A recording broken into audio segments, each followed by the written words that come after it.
But I say unto you, love your enemies. Bless them that curse you. Do good to them that hate you. And pray for them which despitefully use you and persecute you. Which is the first commandment of all?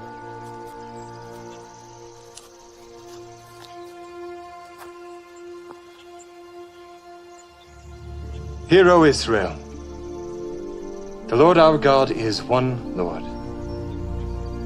Thou shalt love the Lord thy God with all thy heart, and with all thy soul, and with all thy might, and with all thy strength. This is the first and great commandment, and the second is like unto it. Thou shalt love thy neighbor as thyself. On these two commandments hang all the law and the prophets. Master, thou hast said the truth. There is one God, and none other but He. And to love Him with all the heart, and with all the understanding, and with all the soul, and with all the strength, and to love his neighbor as himself, is more than all the whole burnt offerings and sacrifices. Good morning, PJ. Thou art not far from the kingdom of God. Can't hear a word you're saying. No sound. That's because, Roger, you can't, when there's a clip on, that I put on, it mutes everybody. I don't know how I managed to hear you, but it mutes everybody. So even if I try and talk, it won't let me talk. It mutes me. So I heard you saying hello, and that's why I'm putting my thumbs up, because I'm on mute. But you should be on mute as well, actually, when that happens. Maybe it's because you're on the computer, I don't know. But I was playing the intro, and automatically it goes on mute, so I couldn't say anything to you. You all right, Larry? Yeah. Good to see you, man. Good to see you. But I noticed you were in chat earlier. I seen you say, "I'll go and check if he's up." So straight away, as soon as I seen that, I was straight on to Messenger. Yes, I'm up. So I've already messaged you if you didn't already notice. Oh, you did. I've just noticed you sent one back. How's Vicky doing? She's all right. She's snoring at the minute. She's snoring. Isa, Vicky doing any better? She's getting there. She's still not well, but she's sleeping at the minute. Yeah, I can hear her snoring. She's sleeping at the minute. Yeah, she'll wake up soon and say something and then go straight back to sleep. Well, Digital's in there. He said, "What's up, Mr. Cruikshank?" Yeah, man. So hiya, Roger. Hiya, Jimenez. You should read back in the chat. We had a nice little conversation earlier. I can see that. Saint Anus. That's it. And Digital. How you doing, man? Good to see you. I would have been up earlier on your show. I didn't know you were that early. I was over at QE's. Yeah. But on a Tuesday, I always do Flats' time, because remember, Flats is not on a Tuesday night, so I always do the same time as Flats does on a Tuesday. Any other day, it's either in the morning or afternoon for me. But Flats' time is 8 p.m. at night. It's night for me. So he did a nice little interview over there later. Yeah. I like that. Yeah. Good. I'll have to check that out. Flats actually did a premiere after my show. But, I didn't know he did that one with I can't remember the guy's name now. Naga, I can't remember. It's Japanese, right? Yeah, Japanese name of some sort. So, what are you called today? Take one down and pass it around. Nice. You heard that before? I like it. I just noticed though, last night's stream already, I can't believe it. I mean, I've only got 210 subs, and last night's stream already has 300 odd views. I couldn't believe it. I was like, even last week's one was 200, and that's a lot for me. That this one's got like 333. The last time I looked at it, 333. Oh, YouTube's stitching me up in there. That's what they're doing, but that's pretty good. I wasn't expecting it to get so many views, but good. Yeah. I'm sharing on Facebook. I got 15,000 followers on like separate different pages, so they Yeah, all get to see. I've noticed that you've got quite a lot, and you've got a few profiles in you. But the one that I've got you on, you've got about, what is it? I don't know, I have no 3,000 idea. followers or something. I don't know. Yeah, that's just me. Yeah. But I mean, I have like the music group Tool. Actually, what happened was I joined their main group for the band.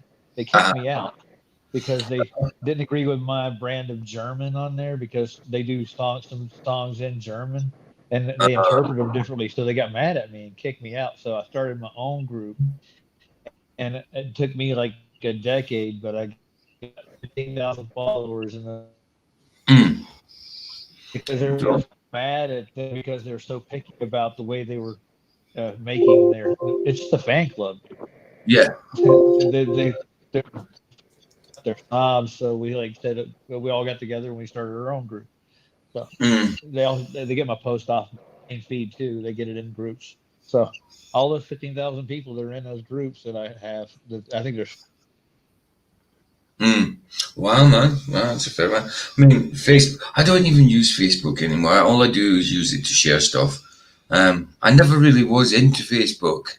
I went through a period in 2011 of being on it quite a lot, only because I was in hospital where an accident. I smashed my calcaneum, my heels, and I had a compound fracture, and I was in the hospital for months, cages in my legs and that, and pins in my bones and stuff.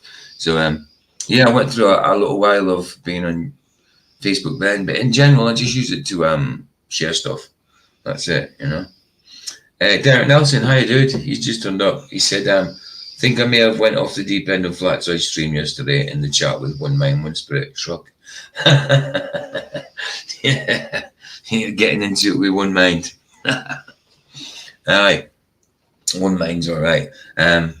He obviously doesn't have the same, believe in the same doctrine as I do in Christianity. Obviously, some of the same doctrine, but not all, not all. But yeah, we all get into our own little friendly tiffs, I suppose. You know, but yeah, this video this week is another Nick Jones one. This week, I mean this morning, it's another Nick Jones one. Oh, he's gone already. He'll be back. StreamYard just kicked him out. Yeah, it's another Nick Jones one. And it's, I think The View must be a program in the States, and it's got Whoopi Goldberg on it, like a daytime program or something. I don't know. It's just because the title of it is The View hates God and his commandments. It's confirmed. So I take it The View must be like a daytime program.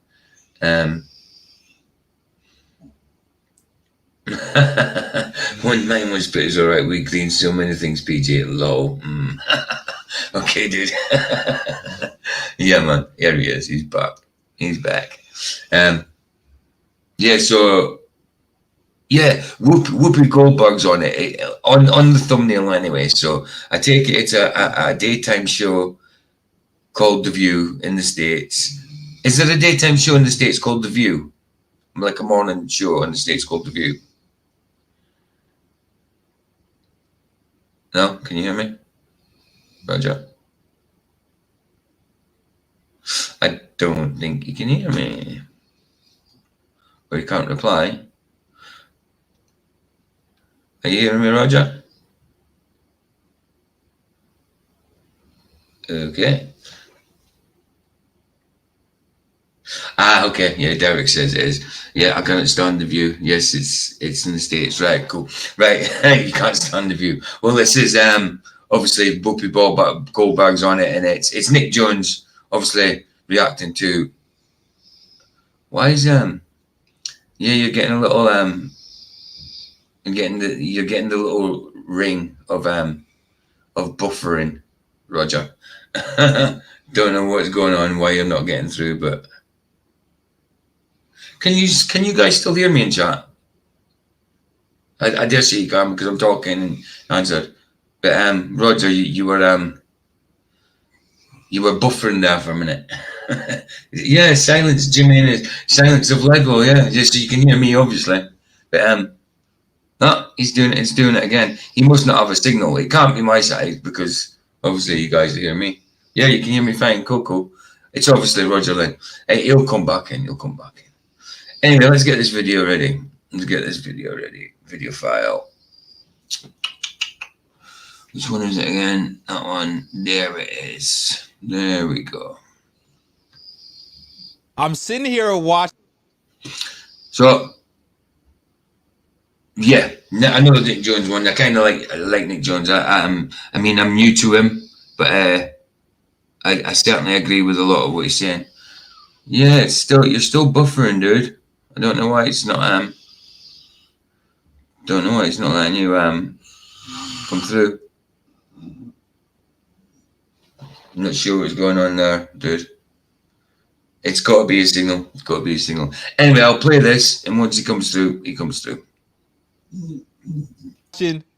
These women on The View crying, boo-hooing, talking about this is an attack on women, this is an attack on children, all because the governor of Louisiana, they put through a bill or a law, whatever you want to call it. I'm not well versed in from a political standpoint, but essentially in Louisiana, they said, look, we're going to require every school, public school, all the way up to the college level, to have the 10 Commandments displayed in the classroom. And these women on The View are sitting here crying, not literally crying, but just whining, acting like it's the worst thing in the world. And they even got I don't know who these women are. I know who Whoopi is, obviously.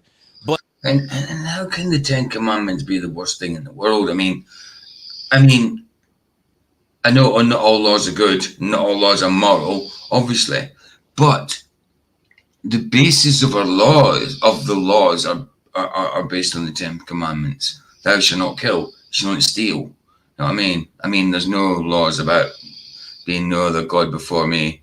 You know what I mean? That there's no laws in that, but being the first commandment, strange that, innit? But come the rest of them, murder, even covering your neighbour's wife, it's not moral, obviously. But I mean, yeah, most of our laws come through the 10 Commandments. Can't say it's not it's not worth anything, you know. Are you able to talk yet, dude? Can you hear me? Yeah, I had to restart it. Yeah, wow, dude, finally hear you. Can you hear me?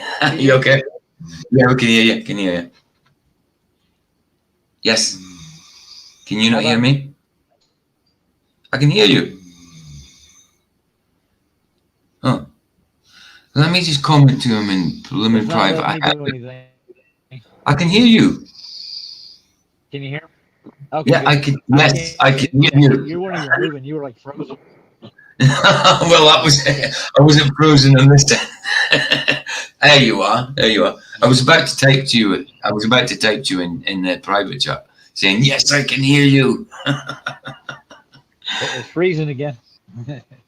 Is it? Well, it's not freezing this side. It's only freezing your side. It's all good this side. Are you on your new PC yet? Yes. Brand new PC. It's all good in YouTube. Everybody in YouTube says it's fine. I'm not freezing in YouTube, am I, guys? Yeah, he's back out again. It's got to be him. It's definitely not me. Anyway, we'll carry on.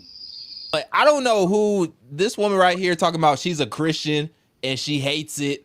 You got what's this redhead chick name? I don't know what her name is. Well, she's a Christian, but she hates the 10 Commandments. Wow, that's a surprise, eh? Not many of us do. Not everybody does like. I'm backstage again. There you go. I can hear you. Am I still frozen to you?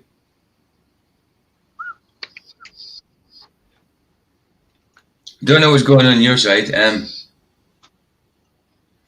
It's almost worthless, ain't it? Yeah. I don't. But yes. So, are you okay? Can you hear me now? I'm not frozen. Yeah, you're still skipping a little bit, but yeah, I can make out some of it. That's weird. It's weird because hey Jeff, how you doing, man? How you doing? Good to see you. Yeah, no, I think everything's all right in here. But your picture, I mean, I can see you in. Is your battery nearly done? Because your picture's really dark. You're really dark. Outside. And I'm getting rid Ah. of losing internet connection all the time. That's what it is. Then you were frozen for a sec as well. Yeah, he's in and out. He's in and out. Good to see you, Jeff, man. Good to see you. It worries me when he says that. Yeah, you're all frozen. I think it's me it's frozen, but I'm not. As far as I can see, I'm moving and everything. And it's the new computer, so yeah, there's definitely nothing going wrong here. All right, dude. He's back again. He's in and out like a yo-yo. Anyway, we'll carry on. I need to see if I can get better. Yeah, I think it's your signal, dude. It's definitely not this side.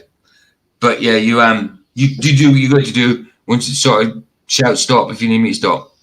I'm sorry. But she's talking about, oh, it's an attack on women. Since when in the Ten Commandments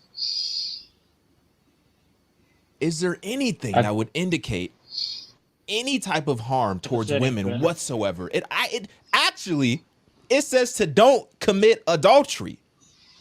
Don't commit adultery, not male or female.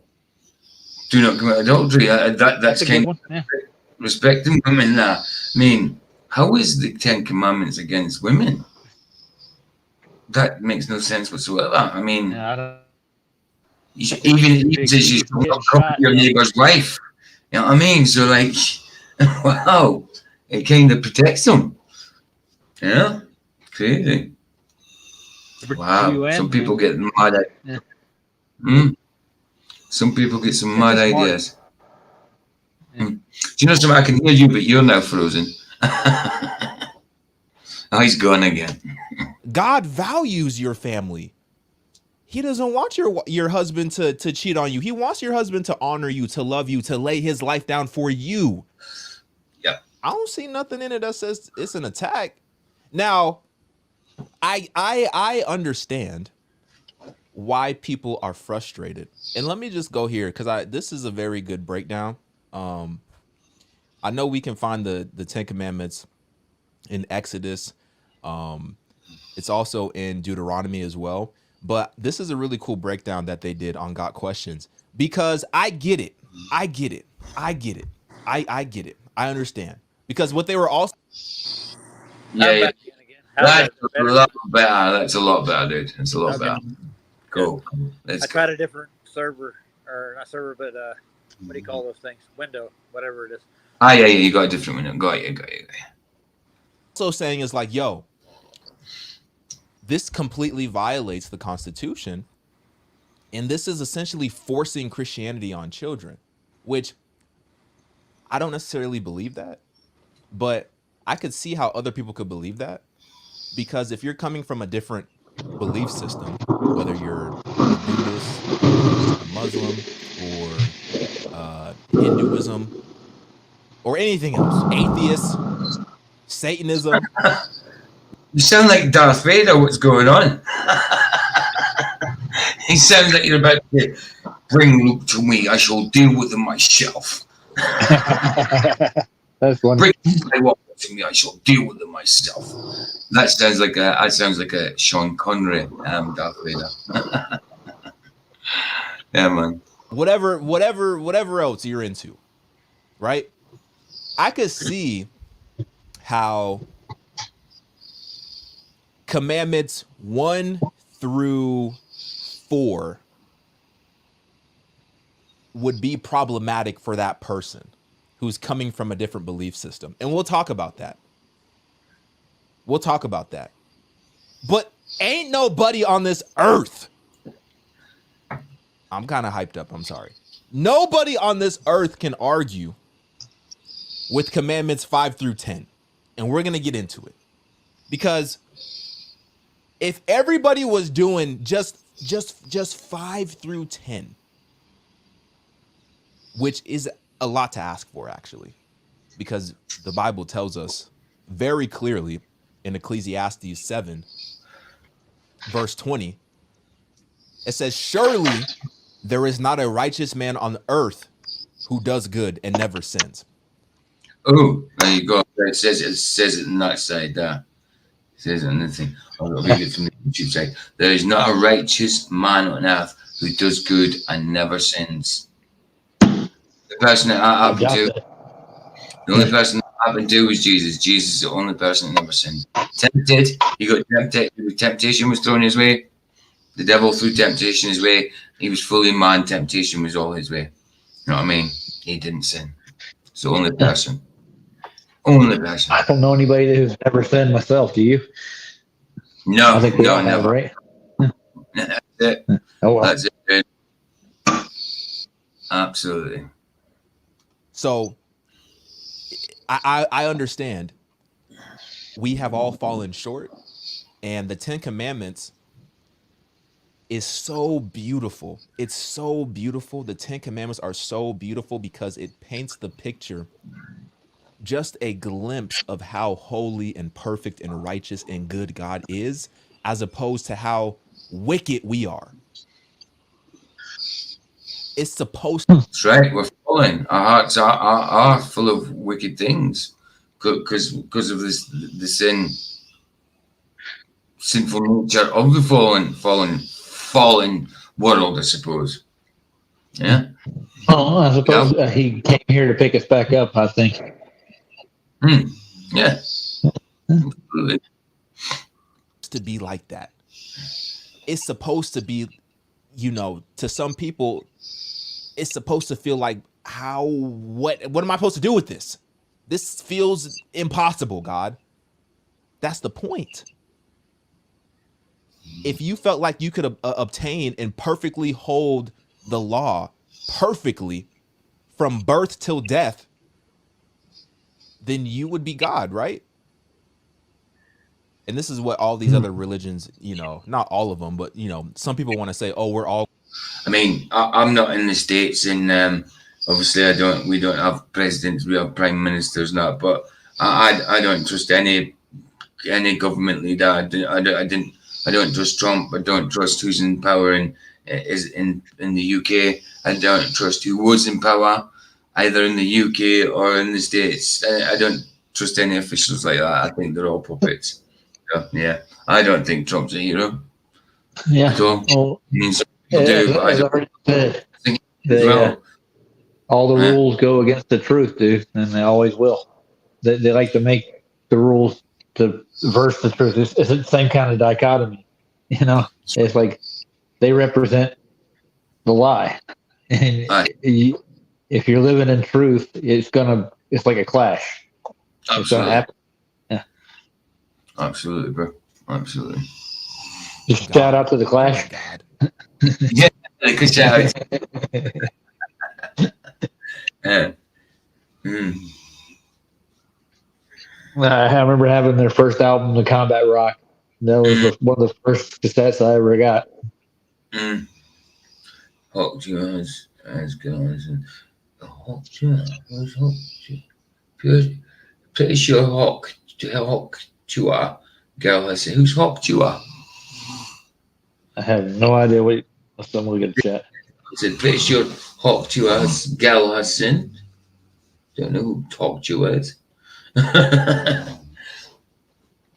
Yeah, no, I don't trust any government official at all. I don't think any of them's worth any good at all. They're all part of it. Who is pretty sure a Hawk Chua? I have no idea. Saying pretty sure Hawk Chua's gal. Yeah, I haven't got that digital. I'm not sure who that is, to be honest. You're a grown man. You're still peeing on the seat.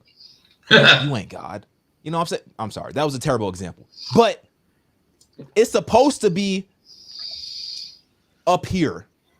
The 10 Commandments are supposed to be up here. And you can't even see where my hand is. That's right. That's right. And that's how holy God is. He's way up there. We can't attain and them. we're way down. We can't attain them. We couldn't live by them. Hence the reason Christ came. He came to fulfill the law, and he did by doing what he did. So we could provide a way out to be forgiven under grace, not under law. But they're good moral stand grounds to have. without a doubt. Down here. Once again, you can't even see how low my hand is. Yeah. There's a gap for a reason because he's God and we are just creation. But God is so good that he gave us a way to bridge that gap, or he gave us his son to bridge that gap. No, they call But it let's grace. just get into this real quick, right? Because That's what I would everyone is call so Yeah, grace. That's it. upset That's about my this. sister's middle name. Oh, is it? Grace, good name. Yeah. God's unmerited favor upon us. Because it is unmerited. Yeah. We didn't do anything to deserve it, you know? And that's what grace is about, isn't it? You don't do anything to deserve it. Someone decides to give you grace. Yeah. Here's where the gift is, though. Her first name is Athena, after the Greek goddess. So she's Athena Grace. Yeah. Athena Grace. Wow. What a mix up there. Huh? Oh, my father was into the Greek philosophies too. He taught me how to read Greek too. So okay. I can pick up a Greek Bible and read it. Yeah. That's cool. Yeah. I can read. I can talk a few Greek words and that and a few sentences, but reading it be different, and reading it be a bit difficult. I can read it, but I can't pronounce it like I should. Yeah, it's horrible, dude. I know the V's look like B's, like Volos. I went to Volos, but when you see that written on the map, it's pronounced Volos with a V, but on the map it's got a B. Yeah. Their B's, it looks like a B to us, but their B's must be a V. I know they've only got 24 letters in their alphabet. We've got 26. Something like that, anyway. Yeah. Yeah. Yesterday we were. They're saying that I was on. We were on QEs. They were discussing philosophy and logic. It was weird. Philosophy and logic. Wow. Yeah. Well, there are people in the schools that don't do the method when they do it. They put a philosophy before the method, and there's a method to the philosophy. I didn't know that. It's a strange subject, but I kept up with them. Yeah, see, to me, philosophy is just musings, just thoughts, like thoughts that you speak out. But it is usually based on logic. Logic's a good thing, without a doubt. Well, they had an atheist in the group, and he was trying to convince himself that, in his philosophy, that I think that what is Christianity and why should I accept its premise? That was basically what he was trying to do, and they were just throwing moral scenarios at him. AI was doing it, and this guy didn't realize that you have to have God to have philosophy. We finally got to him, I think, in the end, almost, but he couldn't wrap his philosophy around it. You might say it was funny. Got you. Yeah. I like little conversations like that. It's pretty good. Yeah, we ended up like that. It didn't start like that. Mm-hmm. Cool.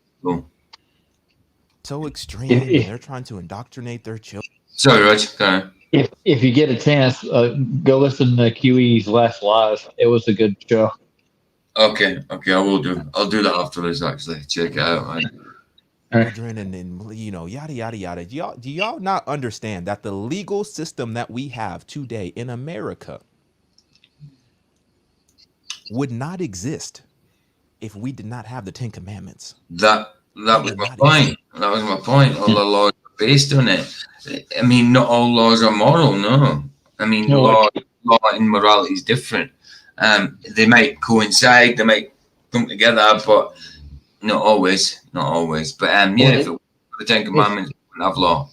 It seems to me like they leave the golden rule out of it. Yeah. And do unto others as you'd have them do unto you. It should be the first premise to start off on a moral basis to start with. And the commandments should be easy to adhere to if you follow the golden rule. That's right. It's something had to happen for us because we couldn't follow it. Could we? So, yeah. I just keep it in the back of my mind, and it seems to stick. Oh, Like, if you don't want that done unto you, don't do it unto him. that's right. That's right. That's right. Oh yeah. I'm just peeling one of the plastic bits off my keyboard. I didn't realize I had it. Nice. It makes it a little shinier. Are you working with the new PC?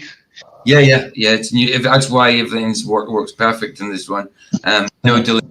No delay. You know what I mean? No blurry pictures. No, do you know what I mean? Everything's on time. It's all good. Yeah, new pieces. You get all the files transferred easy? Do you know something? I didn't need to. Because there's the apps and that I had on the other computer. There's half the stuff I don't use, and the videos I've got are on YouTube anyway. I pretty much deleted all my bigger videos before to try and make the computer run faster. The older one, so there wasn't much I needed to transfer over, to be honest. So You got plenty of RAM to play with, huh? Yeah, that's it. So it's all good. It's all good. Nice.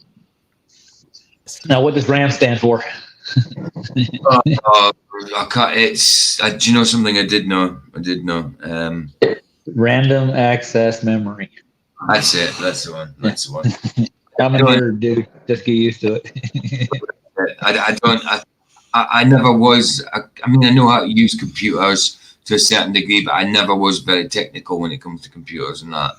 I've built a few towers myself and get them to work. I can get you up running smooth. That's cool. Yeah. Cool. It's a handy thing to be able to do. I mean, I wish I took up. You know what I mean? It's a good. I suppose it's a good thing to be able to do. You could always fall back on it if it comes to it. People always want the computer fixed, don't they? Yeah, well, I worked with a guy in a shop in Flagstaff for like 5 years and built own PC towers and helped other people with theirs. He taught me everything he knew. So. That's cool. It's handy. Kind of like Nathan's PC guy. I can't remember his name. Do you know what they were doing? Do you know what was acceptable? Do you know before God gave the commandments to Moses to share with the people, do you understand what they were doing and what was acceptable and what was viewed as right? I don't think y'all really get it. But let's talk about, like I said, I can understand how, people could have problems, specifically people from other religions and other belief systems. If you're a Christian, if you don't love the law, something's wrong with you, because the law is good. God's law is good. The 10 Commandments are good. They were good when... Well, they come from God. You can't deny they're good. Everything that comes forth from God is good and done in love. So, yeah, they've got to be good. He first gave them to Moses, and they're good today in 2024. Yeah. They're good. Well, think about it this way, DJ. Yeah. If you built something and you know how it works, and you sit down like a guidebook to how to work it, don't you think you know how it works and what makes it work? And if it works, it's got to be good. Absolutely. Why change what's not broken? You know what I mean? Yeah. That was never broken. It was us that was broken. No, I guess we were learning, you might say. Well, certainly learning the hard way. Why not? The hard way.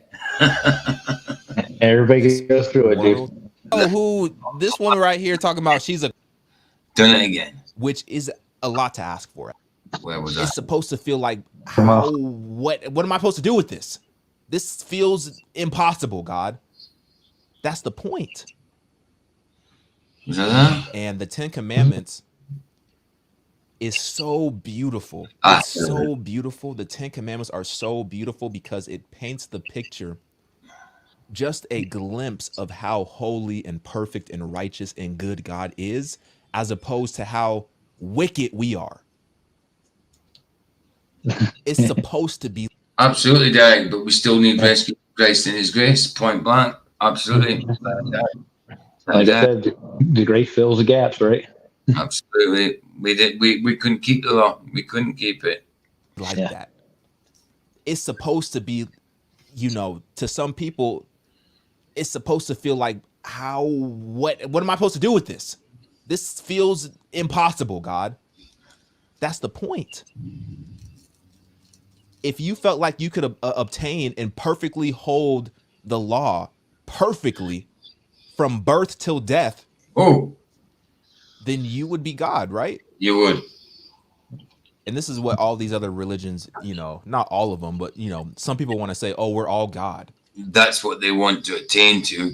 They think through knowledge and enlightenment they can become God, which is ridiculous when God's a creator and we don't create anything. Isn't that what they tried in Babylon too? They tried to get to heaven and be God. Yeah, same idea. Yeah, we can make stuff from what's already created, but we can't. We don't create something from nothing. Yeah. Oh, like I heard QE say today. He said, "Get your own dirt." Yeah, absolutely. Absolutely. Thank God. You're a grown man. You're still peeing on the seat. You ain't God. You know what I'm saying? I'm sorry. That was a terrible example. Oh, but it was a bit further than this. It's supposed to be up here. The 10 Commandments are supposed to be up here. And you can't even see where my hand is. It was a bit further than that. Sorry. And that's how in America would not exist if we didn't have the 10 Commandments. It would not exist. Do you know what they were doing? Do you know what was acceptable? This is about where you were. Yeah. Before God gave the commandments to Moses to share with the people, do you understand what they were doing and what was acceptable and what was viewed as right? They were partying hard. Very hard. I don't think y'all really get it. Very hard. But let's talk about, like I said, I can understand. They thought Sodom and Gomorrah was a party, didn't they? I mean, you know what happened to them. Yeah, absolutely. And that's documented. Yeah. Yeah, I don't like to be turned into pillars of salt and stuff. Not for me. Yeah, no. I'll not look back. I'll not look back. No. How, people could have problems. Specifically people from other religions and other belief systems. If you're a Christian, if you don't love the law, something's wrong with you. Because the law is good. Derek, I kind of took over chat. Sorry about that. Everyone didn't mean to offend. Hope you're all doing. Dude, what did you say? Thinks he took over chat. No, Derek, you're welcome to take over chat, man. You're cool, dude. Derek's sound, man. God's law is good. The 10 Commandments are good. Yeah. They were good when he first gave them to Moses, and they're good today in 2024. They're good. This is what we're about. And if everybody followed it, this world that we live in would look so much different. In a positive way that we can't even imagine. Oh, that ain't what's happening now, though. The first commandment. Definitely not. Definitely not. No, not many people are positive about things. I mean, it's not just that; it's the moral stance that everybody's trying to take with the pride movement. It's getting weird. They even did a pride movement in the hockey, the American and Canadian hockey here. It's weird, dude. I know. The last sport's being taken over. The American Canadian hockey pride, where they beat the crap out of each other, and there's pride in that. Wow, man, that's crazy. They've all got. They've lost all their teeth in that, but they're in the pride. Oh yeah. Wow, that's crazy. Hey, Jim, I got a question for you. You ever watch the British series, The Hitchhiker's Guide to the Galaxy? Yeah, I remember it. Yeah. I was just wondering if you'd seen it, and I just thought about that earlier. Yeah, it's been 40, a while. Yeah. 42, the answer to life, the world, and everything. Is it? Yeah, the answer is the computer spent, was it 7 million years, something like that? It took a lot of million years and billions of years, and it came out with the answer 42. 42, yeah. That's a hell of an answer, dude. That one answer. Yeah. Wow. But yeah, it was funny. Funny. I mean, they made a new movie of it. Not new, in the mid 2000s, I think. Did it? Yeah. It was a bit better. It was still British, but it was a bit better because, like, the one that you're on about, the two-headed guy. I mean, it was obvious one of his heads was just a prosthetic head. I remember that. That was cheesy as hell. Yeah. Oh, terrible. British TV, dude. I'm telling you. Cheesy. 80s cheese. Well, that was like 70s cheese and 80s cheese, but 80s cheese was good, man. I like 80s cheese. Yeah. I didn't take it as real, like that was really happening. Like there's a real galaxy and there's a guy walking around with two heads. No. There's something good about the 80s, though. Something good about the 80s cheesy movies as well. You know what I mean? Now with the VGA stuff they're doing now, it's you can't tell what's real or what's fake, dude. I know. It's and ridiculous. The kids are gonna be fucking messed up, even worse. Absolutely, bro. Yeah, I mean, even the kids' programs nowadays, like I was saying yesterday, some of that stuff is demonic. As a kid, the program nowadays, like Teletubbies, In the Night Garden, and all that, they would have scared me shitless as a kid. You know what I mean? I mean, evil. Teletubbies are evil for sure. Yeah, like when you get Poe worships the sun. You know, he's what the hell, dude? Say la la. Oh. Some crazy stuff. I told him I was going to be here. I don't know if he's going to show up or not. The Cookie Monster's doing something. Oh, the Cookie Monster. Yeah, I'm surprised he's not here. He might do. Right, let's go. You shall have no other gods before me. Right? That's the first commandment. You shall have no other gods before me. This command is against worshiping any god, lowercase, other than the one true God. All other gods are... Yes, Derek Nelson, definitely. The Pride movement is due for a fall. As far as I see it, it is aptly named. Yep, Pride cometh before the fall. Yep, they have chosen a name not so wisely, but they've chose it rightly, I suppose, for them. False gods. This makes perfect sense to me. Just think about this for a second. God is God. Yeah. Yes, God is God. Yeah, yes, he is. He establishes that with the very first commandment. I'm God. All these other lowercase g gods that you're following, that you're serving, that you're worshiping, that you're making sacrifices to, they're false. Yep. I am God. In fact, they're false gods. They're not gods at all. They're just false beings, whatever, classing themselves as God. Or people classing them as God. There's just nothing else. There's just no other God but God. I know other things get called God, small g. They're not gods. You know what I mean? They're false gods, like you said. Yeah, there is only one. You can make your kitchen sink a god and worship it. That'd be something for God. Like, you're cutting out again, Roger. Say that again. Oh, okay. So you could put your kitchen sink as a god and then worship it, and that would be worshiping a false god. Well, because it brings water every day. That's why. Yeah. I mean, it's why I'm not keen. I mean, I know it's helped a lot of people. The 12-step program, you know, like the NA and AA, Alcoholics Anonymous and Narcotics Anonymous. I'm all for it, apart from the part where it says a God of your own understanding. I understand that the need to come off stuff, and if you don't believe in God, then you use something as a higher power. But that's not God. That's not God. That's what I don't know. It was based on Christian principles. It was Christian people that founded it. But the God of your own understanding, I'm not into that. I don't.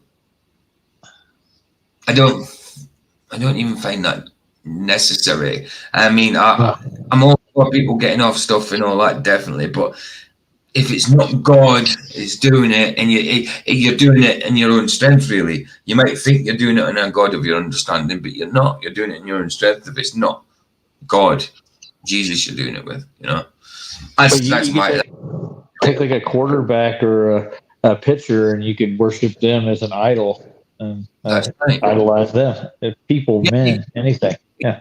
You worship your car, you worship a light bulb.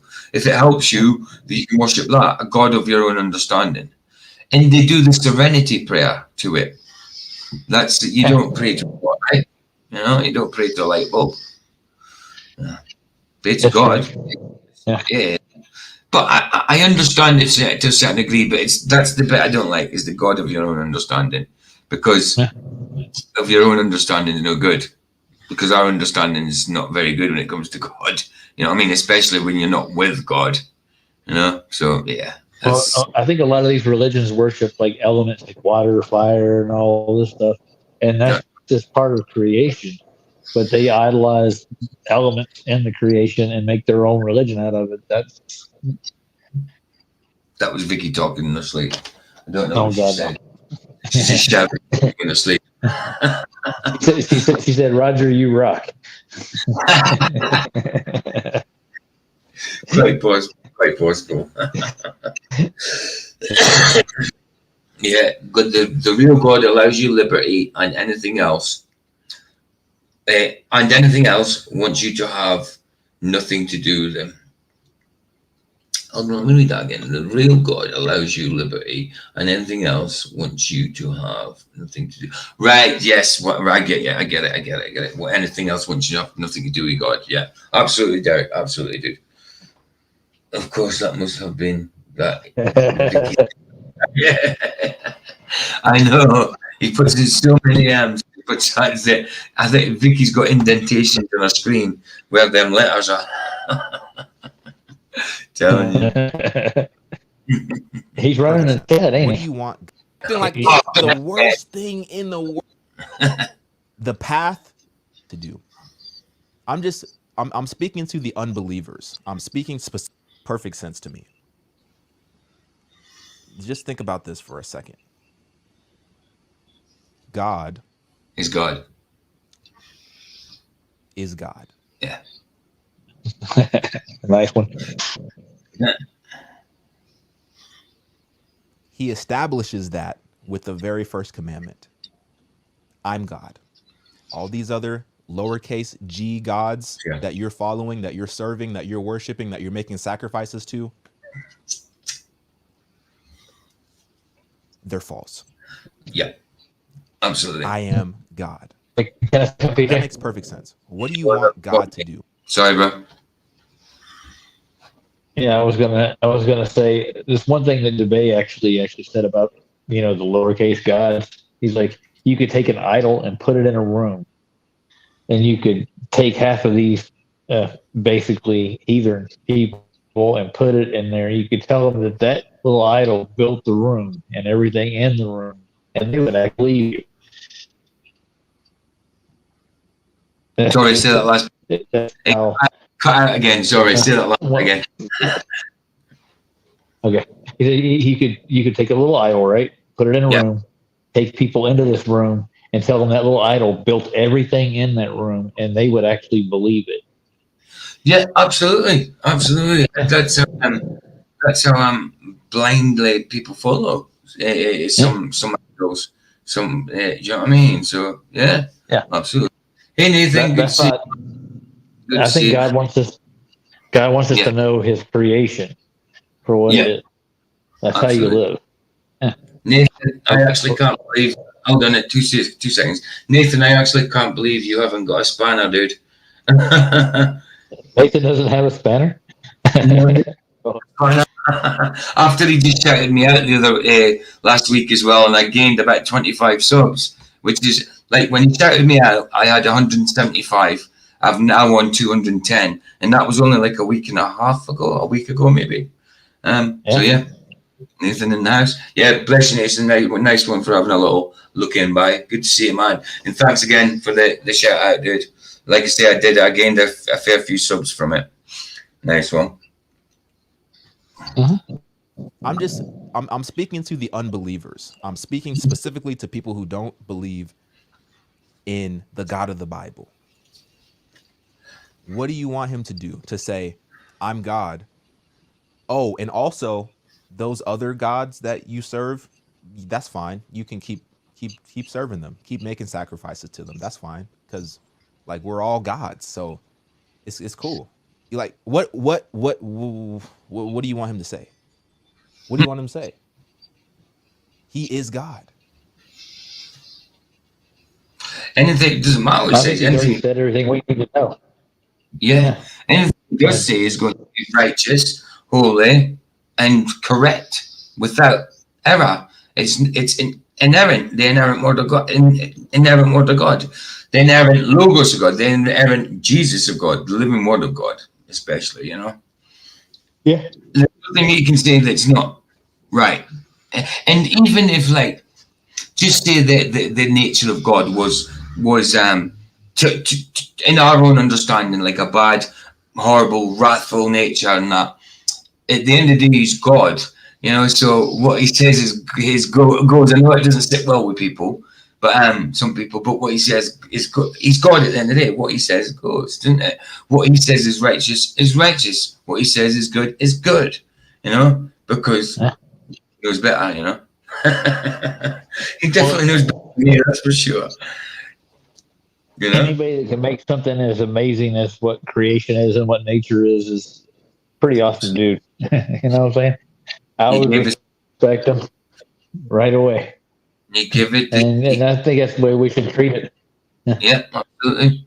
He made this plane we're on. He created this plane we're on from just speaking it. Let it be, and it was. You know what I mean? Well, look how intricate it is. So think about, like, I got a bamboo plant growing in my living room right now, and it spirals around in circles and stuff. Somebody that can Right. create something that intricate and bring it to life has got to be pretty awesome, you know? Absolutely, like made man out of the dirt, and he the breath of life. God gave him the breath of life, and he breathed into his nostrils. And the life. Pretty amazing, dude. Yeah. It's miraculous. Well, it is miraculous too. To God, it's nothing. To God, it's just like, yeah, I'll say this, and that happens. To us, it's amazing. It's miraculous. We can't speak something in it. I'll show you my bamboo plant. I'll show you my little bamboo plant. Check it out. Oh, go for it, dude. Go for it. Let me just put you on your screen. Okay. So hold on. Oh, wrong one. Wrong avatar. Solo layout. Oh, I. Oh, okay, that's pretty cool. I know. Oh, yeah. Yeah. Nice. So, what is that? Takes a little bit of work. Aye. You can imagine.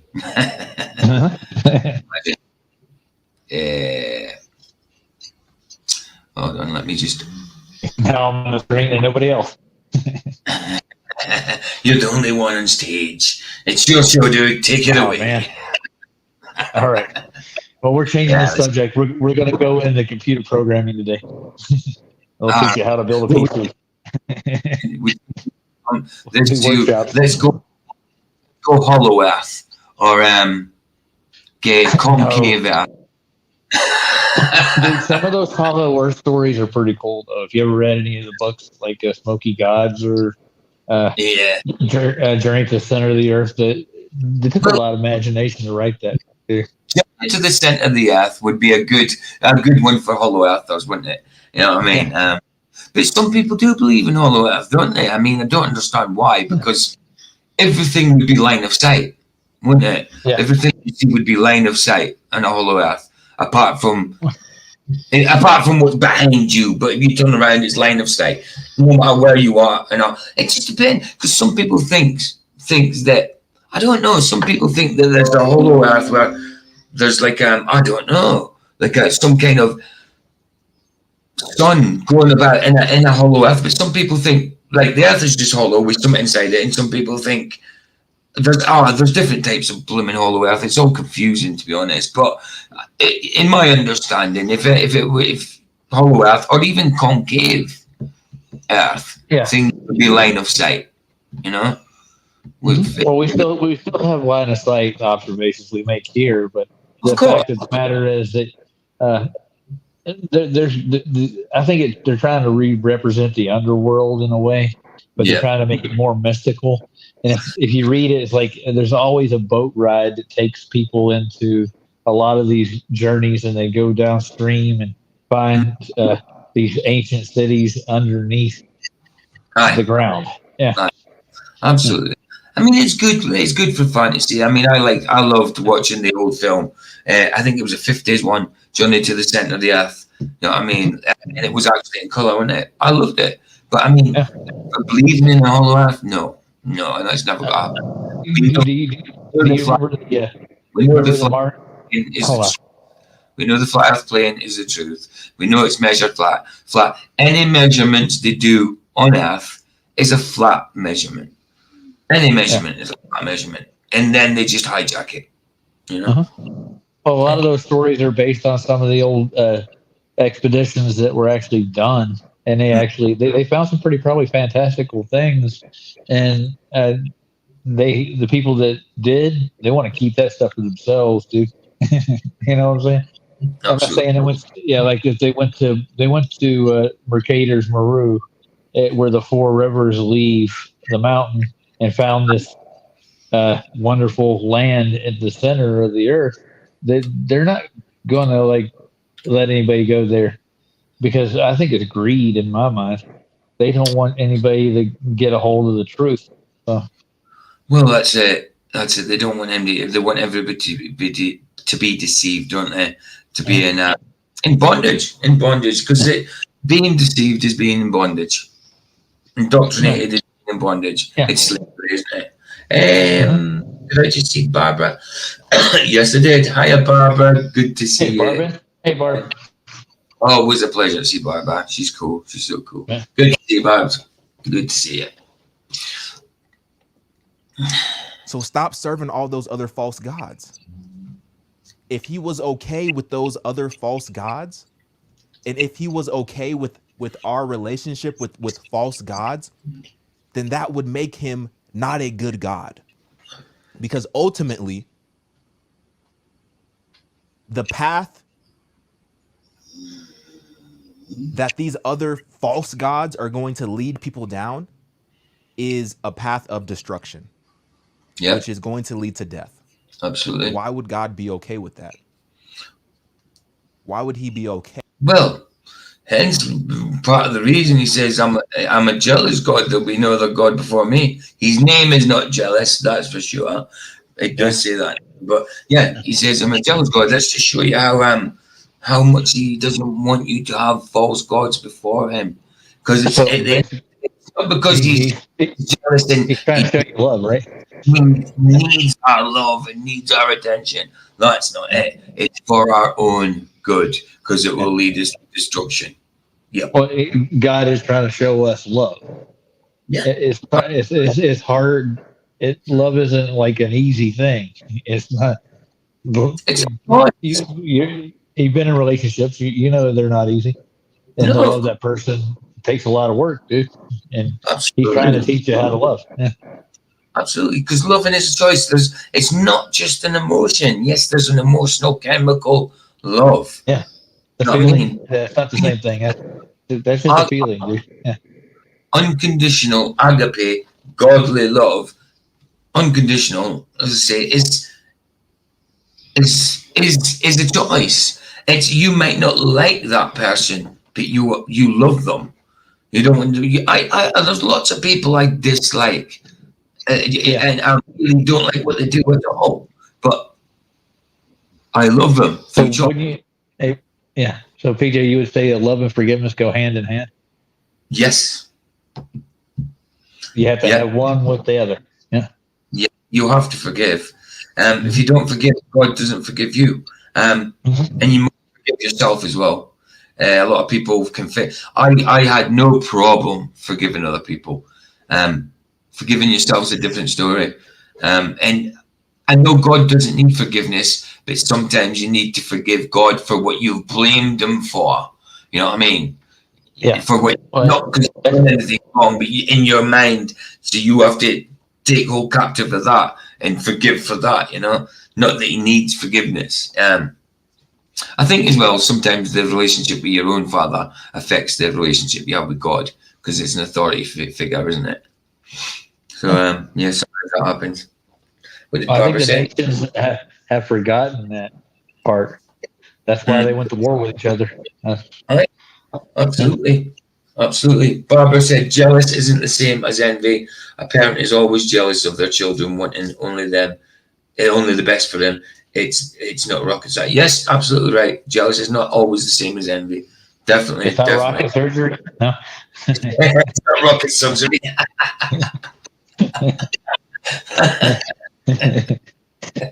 Oh, man. God. Surgery is I not like even Barbara. She's funny.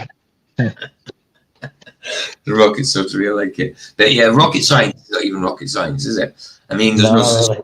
science because it's not a natural phenomena. A rocket is not a natural phenomena. It doesn't do anything that's natural. No, I had a engineer from NASA actually get into a chat with me one time, and I tried to get him to explain how they got thrust in the vacuum, and he explained it to me, and then I broke it down to him, and I said, like, "Come back to me when you actually have something that'll work in a vacuum," and he Right. never came back. He never came back to the chat. He just disappeared, dude. Just poof, disappeared. Like that. I called him on it. Basically, he's telling me that the flame that comes out of the exhaust is what the rocket pushes off of. And I asked him to demonstrate that for me and how you would get enough thrust off of the back of the flame that is on the igniter on the actual rocket, and he couldn't explain it to me anyway. He just left, dude. Just disappeared. So it's So pushing, yeah, it's pushing off the flame at the yeah. back.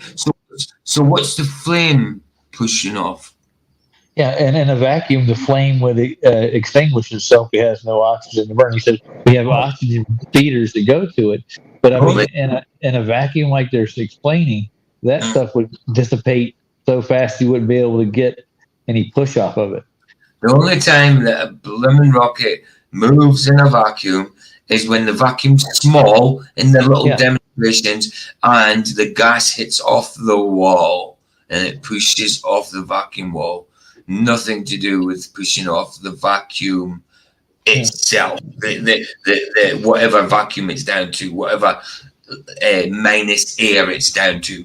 You know what I mean? And this is why Keith wants them to do a demonstration in a large vacuum too. He's had these conversations with these people himself, and they can't validate anything they talk about. It's just nonsense. Yeah, Flat would say that. Nathan would say the same. You know what I mean about a rocket in a vacuum. It would not thrust at all. It wouldn't move until if the vacuum walls if it's a small vacuum, yes, it will thrust off the walls. It'll push off the walls once the gas hits. Until it hits them walls, then it's not happening. It's going nowhere. It's just so if you got out there and there's a vacuum, you're just floating around in it. You'll be able to control anything. That's right. And you've seen the little thrusters they have on like the satellites and everything they put up in what they call orbit. They got these little thrusters on the side to just push air pressure out. That wouldn't push them anywhere at all. You'd be still going in the same trajectory that you were in to start with. It wouldn't change your vector at all. You just be like this, like just floating into nothing. Absolutely, dude. It's not going anywhere. We do that, and it's so mad that they think it does. It's like sticking a fan in a sailboat and putting the fan on and expecting the boat to go. You'd be sitting there all day long where the fan is. In your head, you almost think that would work. In your head, you think that would work. You're just going to sail, but it's coming from the same place. You're in the same reference frame. You know what I mean? You're in the same spot. You know what I mean? It's like trying to see if the earth moves. Or trying to see if the earth moves. You be able to do that unless you were outside of that frame. You know what I mean? In a Well, different. you do as good if you were just blowing on your cell. You might as well just do that and get high and pass out. you die. Like, him out at sea, blowing on the cell. Yeah, man. better get the row out and the oars and row. Absolutely, bro. Yeah. Absolutely. Right. Maybe we can do that in space. We can get oars and row through space. Well, yes. If a rocket works in space, then oars will work in space. Why wouldn't it? If a That's vacuum, madness, dude. yeah, if a rocket can push off something in space, then why wouldn't oars work in space? It's just ridiculous. So isn't it? So why would a rocket work? It wouldn't. And I don't get why they think it would, because they think it's already happened when it hasn't. It hasn't yet. Rockets get launched. They move because they got friction here. You know, they got friction. They got something to push off. Well, I've heard Craig and McCoon say that space isn't a vacuum, but they tell you it's still 10 to minus 17 torque. And So I don't get it. I'm not brilliant when it comes to the numbers, but yeah, I know what you're about. The whole point is it's not a minus. It's just like there's nothing there to push off of really to speak of. And you can't get lift in a situation like that. That's the problem. Light works like that. Yeah. It's same as that barrier being a gradient, that gravity is the barrier that's keeping this atmo in this earth, on this earth. That's just ridiculous, man. I mean, what other kind of gas do you know that does that? You know, can you have a gradient of butane and still fill up your lighter? No, it has to be contained in a firm container, a metal container, something that's non-porous and holds in bloody gas. Well, you got to think about it. Like, if it has to be created because it's so well balanced, the way our atmosphere or atmos works, it's so balanced that you can grow things in it. Animals can live in it. Mm-hmm. Yeah, and every cycle works like it does, man. It's pretty amazing though to think about it. Yeah. And I think what it is, they're mad at it and they want to destroy it. That's right. Shoot shit at the sun, man. It's just right. We heliocentrism, right?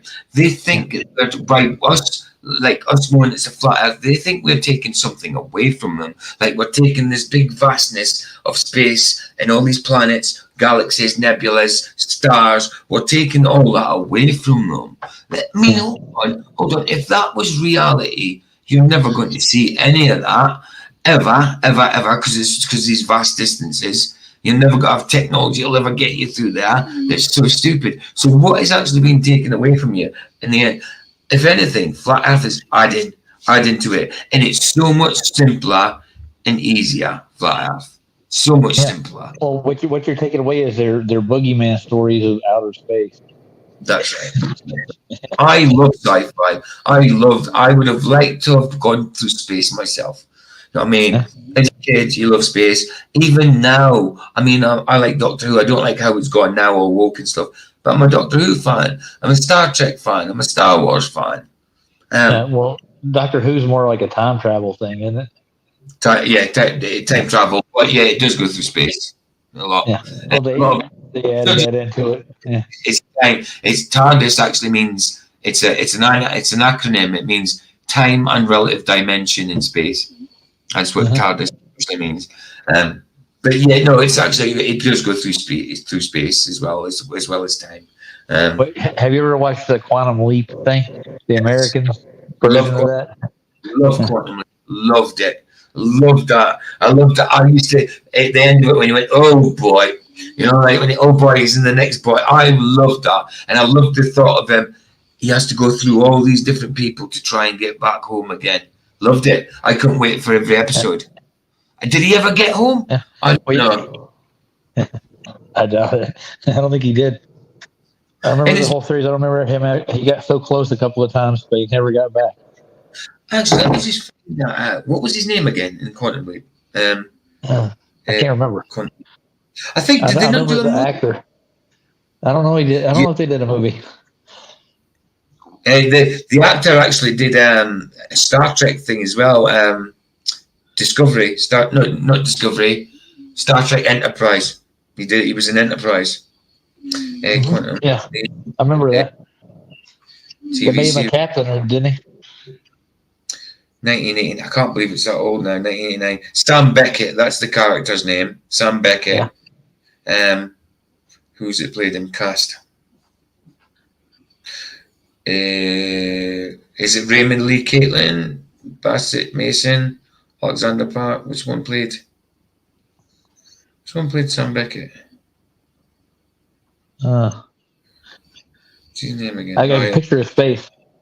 Oh, that's it. Scott Bakula. Scott Bakula played Dr. Sam Beckett, didn't he?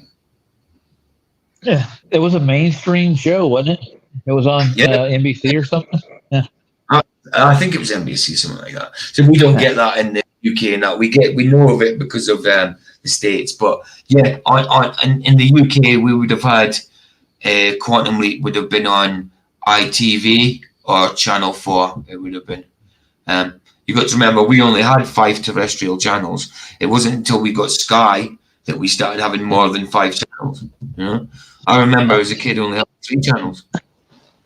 Yeah, NBC's the National Broadcast Network. They're part of the National Press.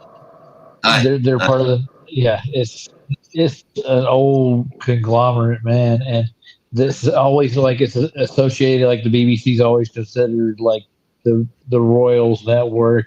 That's considered like the presidential network here. The Bush family, the Peacock. Yeah. Right. That's right. And then CBS was Colombian. It had to be DC politics. That's the one. That's the one. That even gets through some of this video. It's about 40 minutes long, and we're only 10 minutes in. Whoa. You partaking in activities that are going to ultimately lead to your destruction. That would not make him a very good God, right? So he has to establish at the start that he's God, the one true God, and all them other gods are false gods. And this is, like I said, I could understand.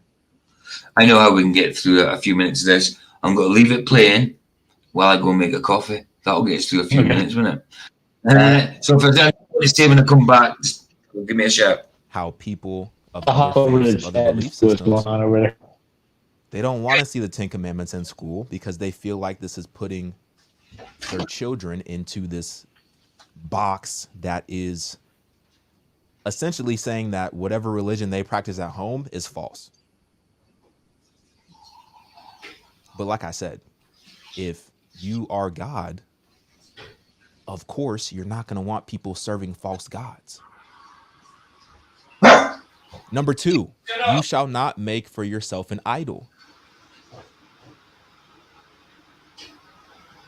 in the form of anything in heaven above or on earth beneath in the waters below. You shall not bow down to them or worship them, for I, the Lord your God, am a jealous God. I'm a jealous God. And this goes back to the part of number 1 of the first commandment. You shall have no other gods before me. For I, the Lord your God, am a jealous God. A lot of people get weird about that. They're like, how can God be good, but then at the same time be a jealous God? That doesn't make any sense. Well, it does make sense if you just read the dictionary. I'm sorry to be rude. I'm just, the information is all here, you know? If you think about it, let's read the definition of jealous, right? We get 3 different examples. The first one says hostile toward a rival or one believed to enjoy an advantage. Do you think God feels any quote unquote hostility towards a rival?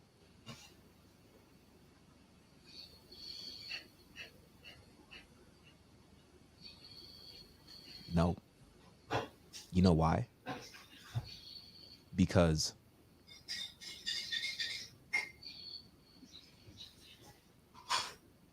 you shall have no other gods before me. He's the one true God. All other gods are false gods. Yep. he has no rivals. Nope. How can you feel hostility Agreed. towards a rival that doesn't exist?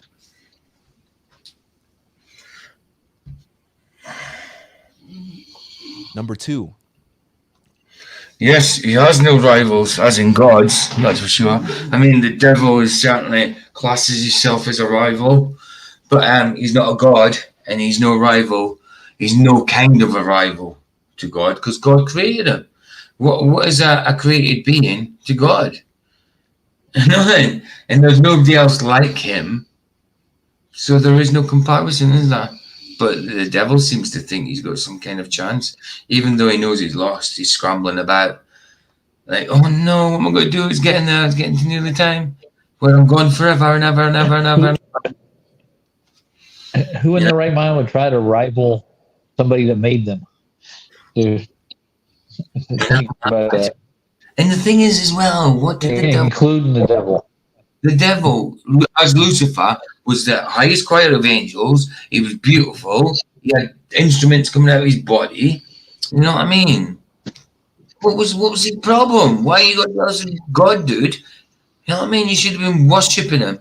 But I do think the devil at one point loved God so much to the point that he was jealous of him and wanted to be him.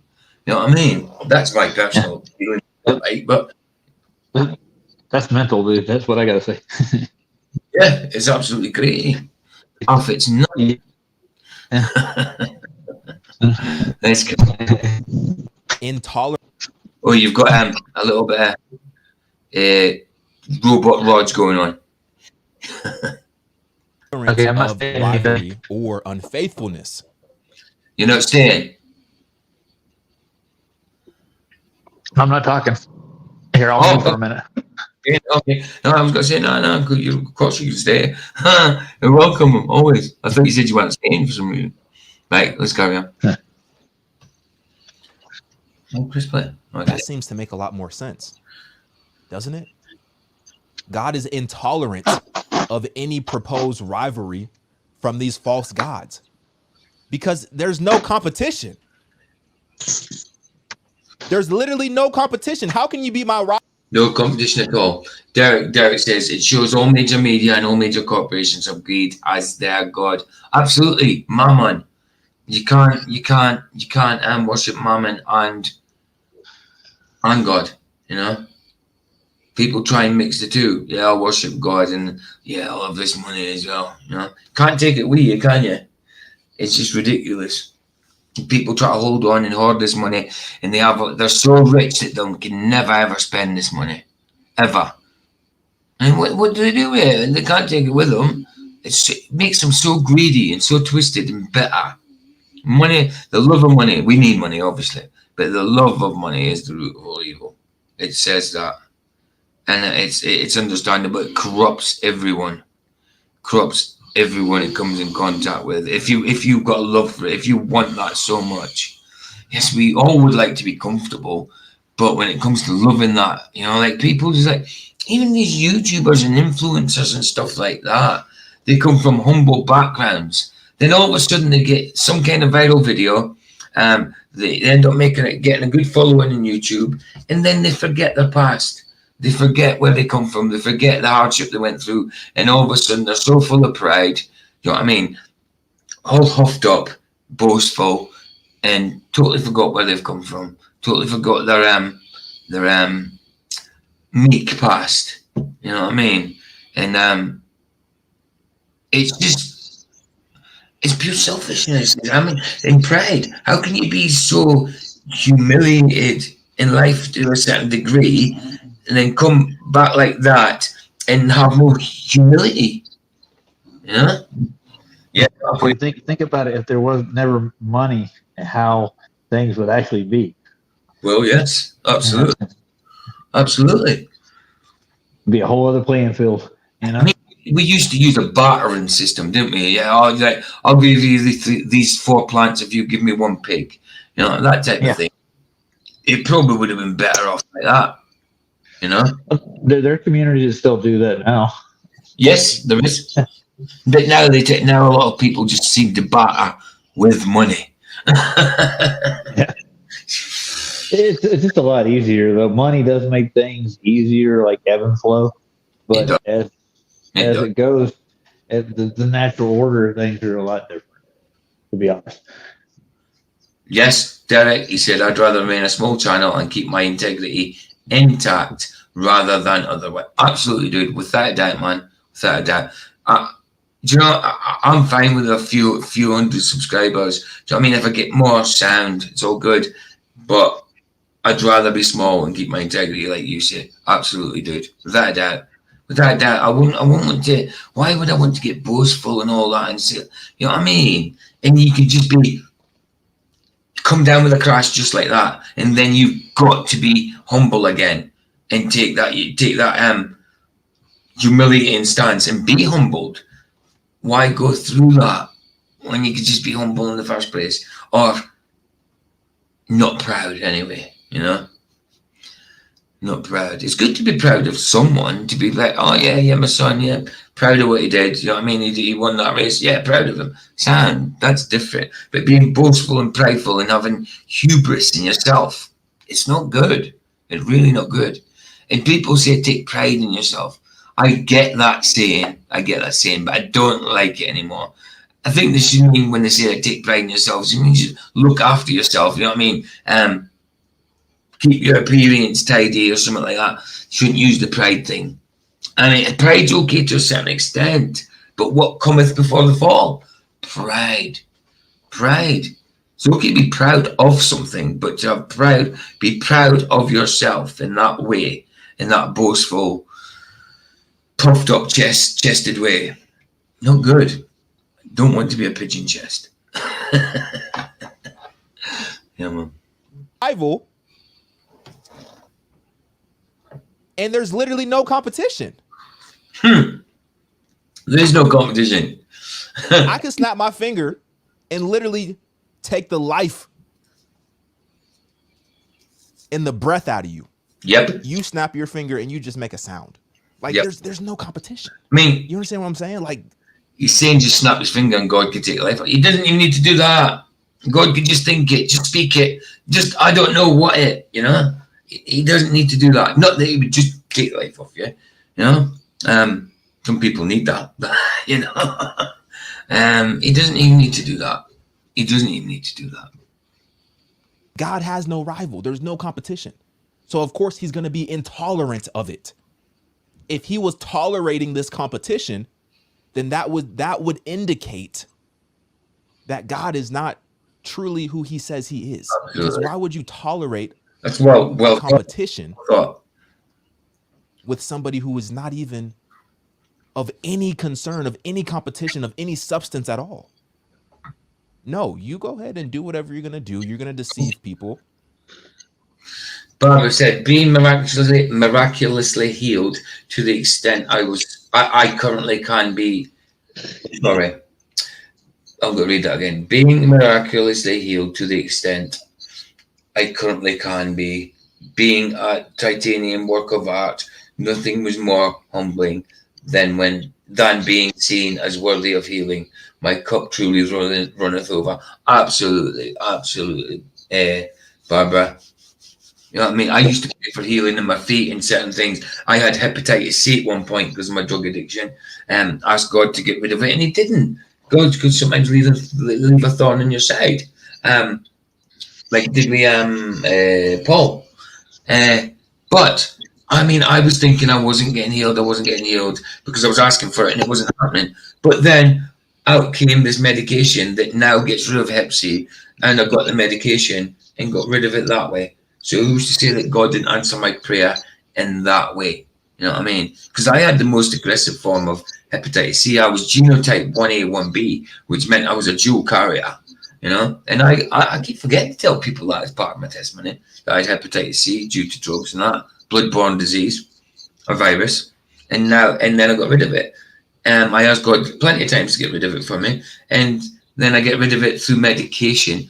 And the medication I took was just pills, tablets. The medication beforehand used to be interferon and ribavirin, which was a bit like radiotherapy, or some type of like chemotherapy where it made you really ill.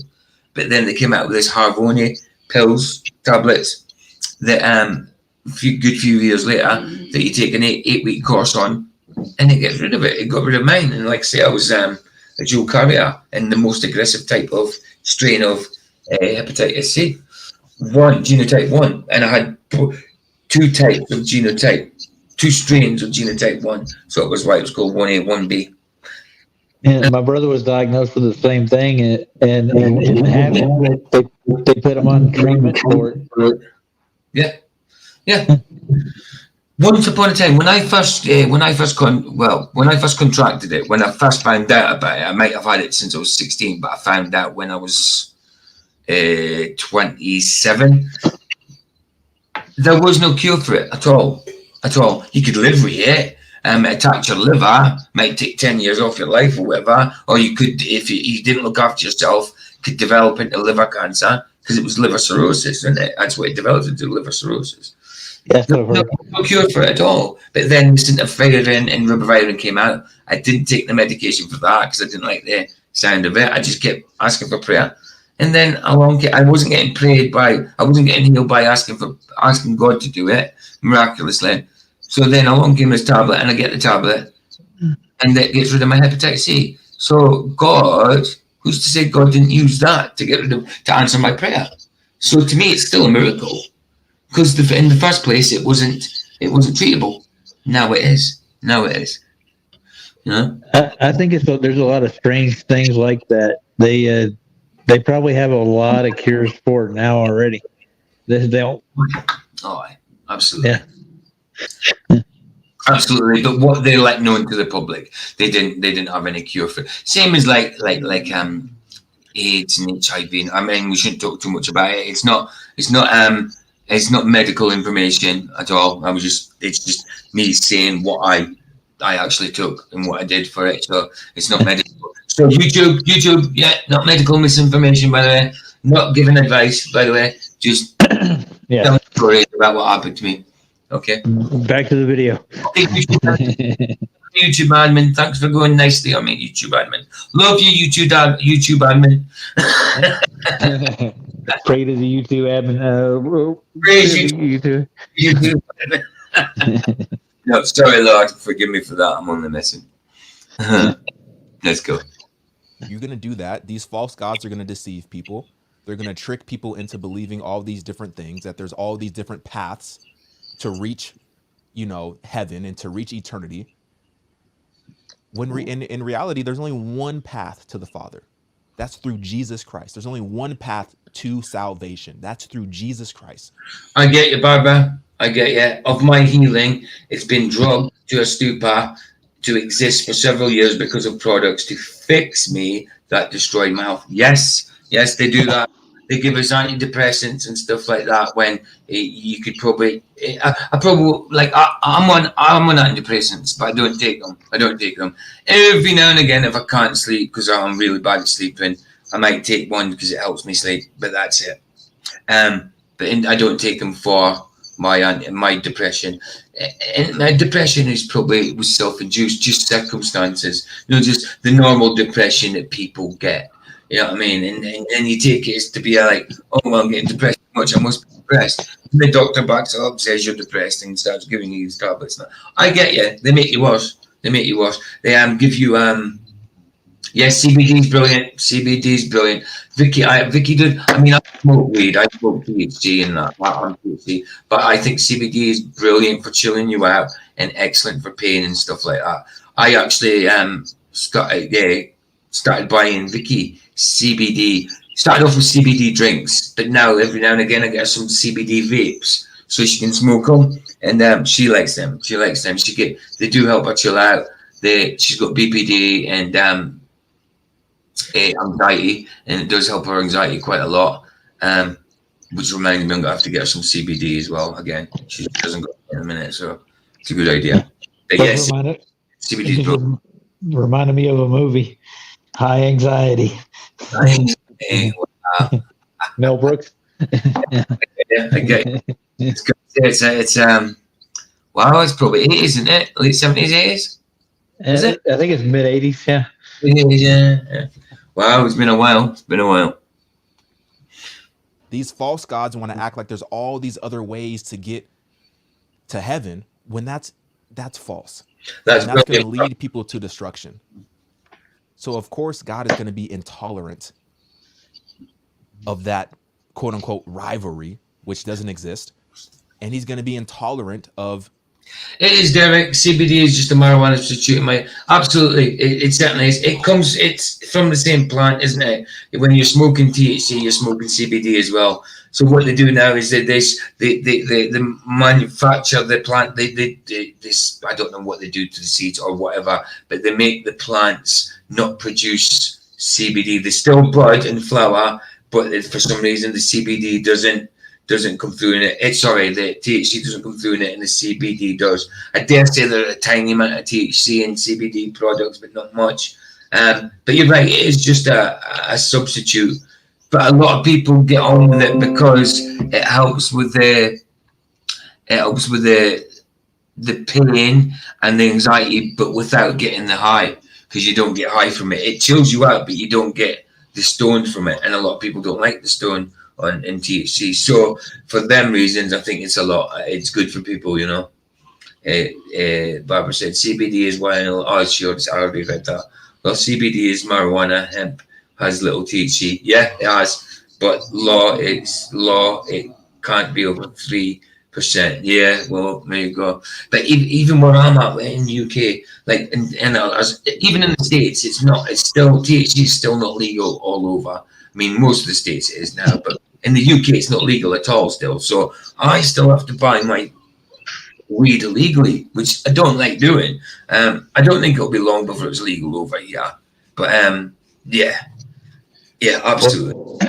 I can walk right outside now and go to a dispensary and get all I want, man.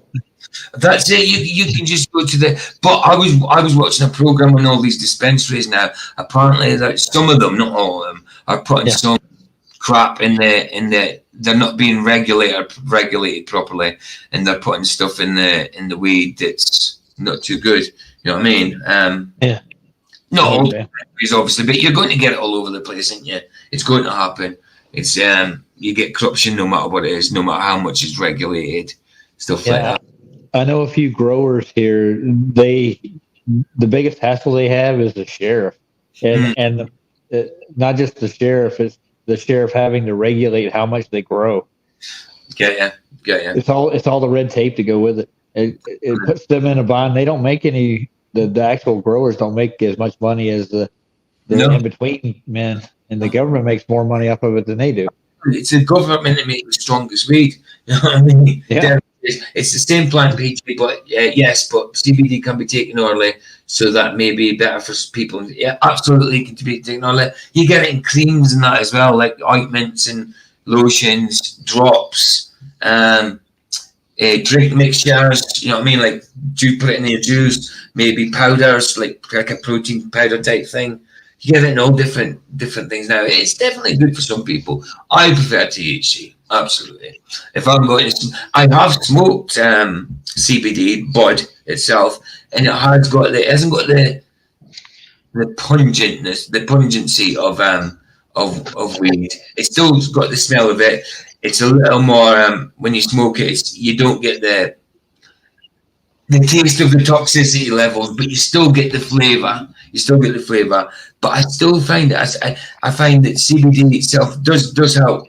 It does chill you out. And it certainly helps with pain. It's not a big painkiller, I don't think, but it's it alleviates it to a certain extent. And I'd rather take that in THC and CBD than be taking morphine and heroin like I used to, you know? Yeah. Well, if you think about it, God put all this stuff here for us to begin with, right? Absolutely. And the enemy of God seems like it might be the government. Right. Yeah, absolutely, dude. Absolutely. Like I say, the government is the biggest drug dealers, you know, in the first place. It was them that got it out there in the first place, put it out there, make it criminal and all that, but they're the ones that put it out there so they can get convictions and all that, but still have their drugs out there, making money, coming back to them, getting sold off again, coming back to them, getting sold off again, putting people in prison, and they've got the drugs all around, busting people and still having the money. It's a money making proposition, dude. Yeah. That's it, dude. That's it. I was on the other end of the spectrum when I got addicted to drugs. I was doing meth and cocaine and stuff like that, but it I don't feel any different off or on it now. It just but I was a lot more functional. Yeah. When I was on it, I did better in society. Yeah.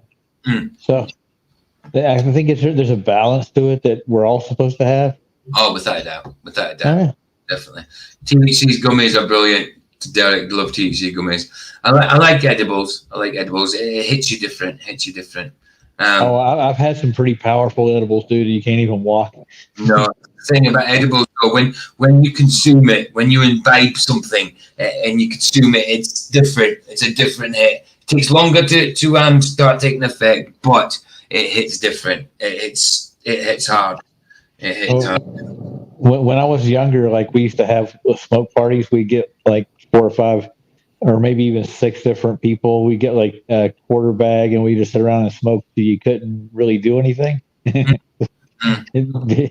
then we'd wait for the people that would get up and run out to the store to get munchies. And the number one rule was we don't trust those fuckers. They'll narc you out faster. Sorry.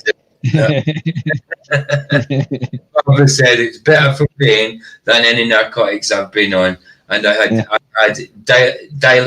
Dilaudid and fentanyl running in my spine 24/7, as well as I had both Oxycontin and Oxycodone and Oxycontin for 2 decades. I had no withdrawal. That's brilliant. I mean, I used to be in heroin. I inject heroin in crack.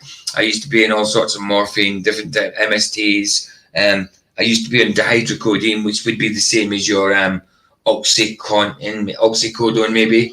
Dihydrocodone, same thing. It's dihydrocodone. We get things like cocodamol, which is paracetamol with codeine phosphate, but I didn't like them. Used to take them in desperation because you've got to take quite a few, but they've got paracetamol in them, which you can OD in the paracetamol. But I took all sorts of tablets. And fentanyl, I used to chew the patches just to get a buzz of fentanyl. I chewed the patches rather than wear them. And I tripped out on fentanyl. But I used to be in all sorts of codeine, but mainly heroin, but been addicted to the tablet version as well. And on and off, 16. Who came up with fentanyl, man? That's my question. Isn't it just a synthesized heroin? It's stronger. It's a synthetic. It's synthetic. It's an opioid. It's because natural morphines, natural opioid is opiates, but a synthetic one is called an opioid. It's synthetic, and it's 200 times as strong as heroin, something like that. But there's apparently a stronger one than fentanyl now. But it is a myth that the coppers have to wear gloves in case they touch it and it just absorbs it in their skin. They can OD. That's rubbish. Jesus. So long it would take so long to go into the skin. You can wipe it off in that time. That's just ridiculous. That's just being overly dramatic, and it's just to try and make it look worse than what it is. It is a very strong drug, and it is synthetic and very dangerous. But you're not going to OD by touching it. Don't put that in the coffee. And you had no withdrawal. That's brilliant, Barbara. I had no withdrawal, and that was God that did that. That's when I went into rehab. I've had plenty of withdrawals, but the time I went into rehab and I asked God, He did it once for me. I had no withdrawal. The only thing that He gave me a slight reminder of, don't be doing that, is I had 3 nights no sleep.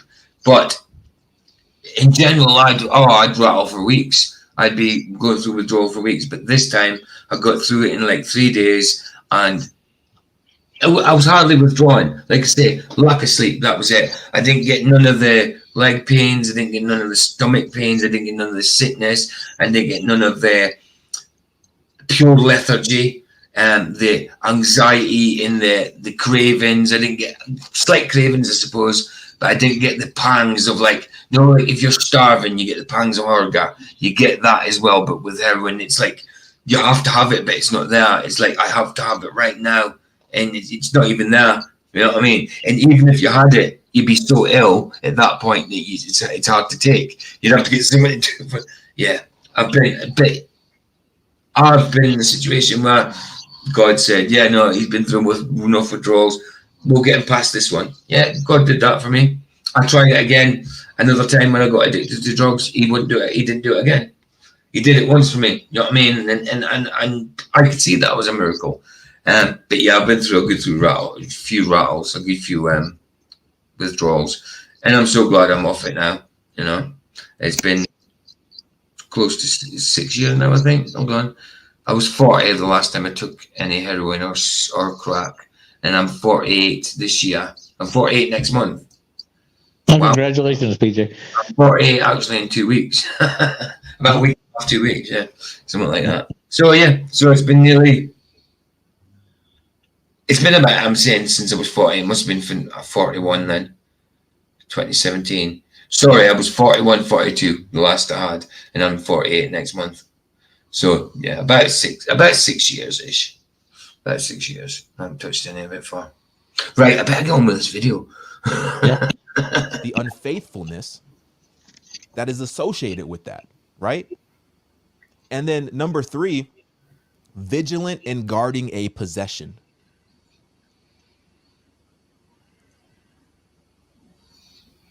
Let's go back to creation. Let us make man in our image. That's in the very beginning. And then also in the Bible, it says that Thanks, Derek. children are a heritage of God. Can't forget my birthday. I was born in 1976. So if I was born in 1977, if I was a year younger, my date of birth would be 7777. But it just so happens I'm 7776. Nearly perfect, but not slight. Just slightly off. But yeah, no, I had my first birthday in 07, so nobody can forget me. Nobody forget me. Did you say you were just slightly off, PJ? Yeah, slightly off.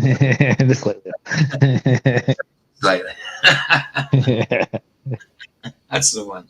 Are God's possession. We're his creation. We're his possession. He's going to be vigilant, right? He's going to be vigilant in guarding his possession. If he wasn't, then that would be of concern, right? You don't take your kid out. That's pretty cool, Derek. All his names got 7 letters in it, apart from his middle, which has got 6. That's cool. That's cool. Oh, hold on. My first and last name are 7s, but my middle is 6. Ah, got you. I like it.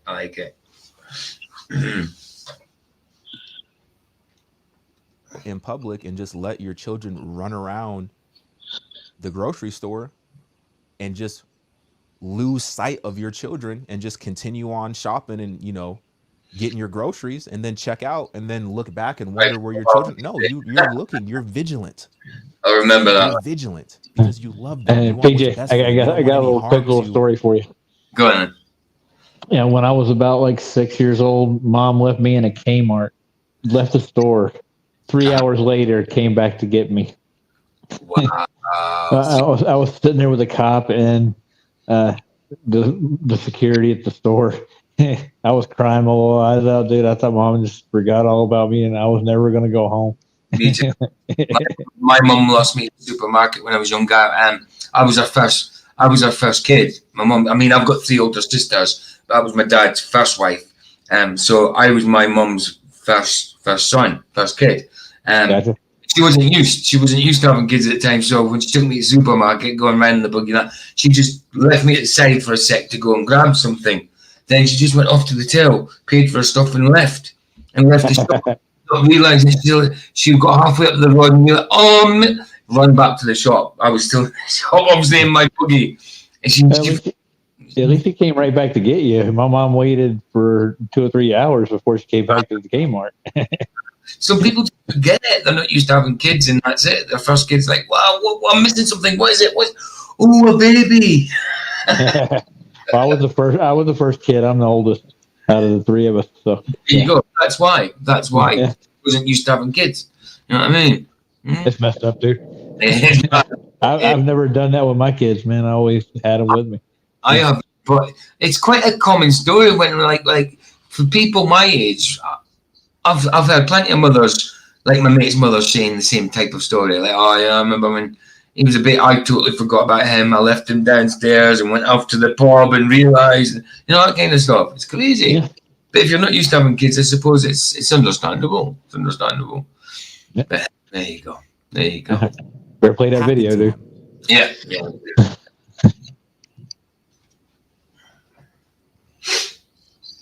Number 3, you shall not misuse the name of the Lord your God. It's like, it just comes down to like a respect thing. Like, this is God just saying like, yo, I'm God. Let me just establish from the jump. I'm God. Don't worship any other gods because they're false. They're going to lead you to destruction. I'm God. Sorry, I'm just stopping. It says when Jermaine says I was apparently 1 inch away from being a turd. So he's a Yankee. Jim, no, back for a second, dude. You're a nice Aussie dude. I love you. I don't want to see you, That's funny. sizzling in hell. I'm God. Serve me and serve me. Yeah, too, Barbara. Don't make all these idols for yourself.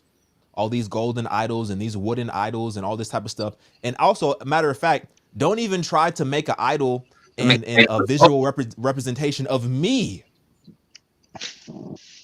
which we see all these visual representations of quote unquote God, but anything that we can create in our own imagination is going to fall tremendously short to a level of incomprehension how far we're missing the mark of who God truly is. So we can't even portray it accurately. So don't even try. Number 3, put some respect on my name.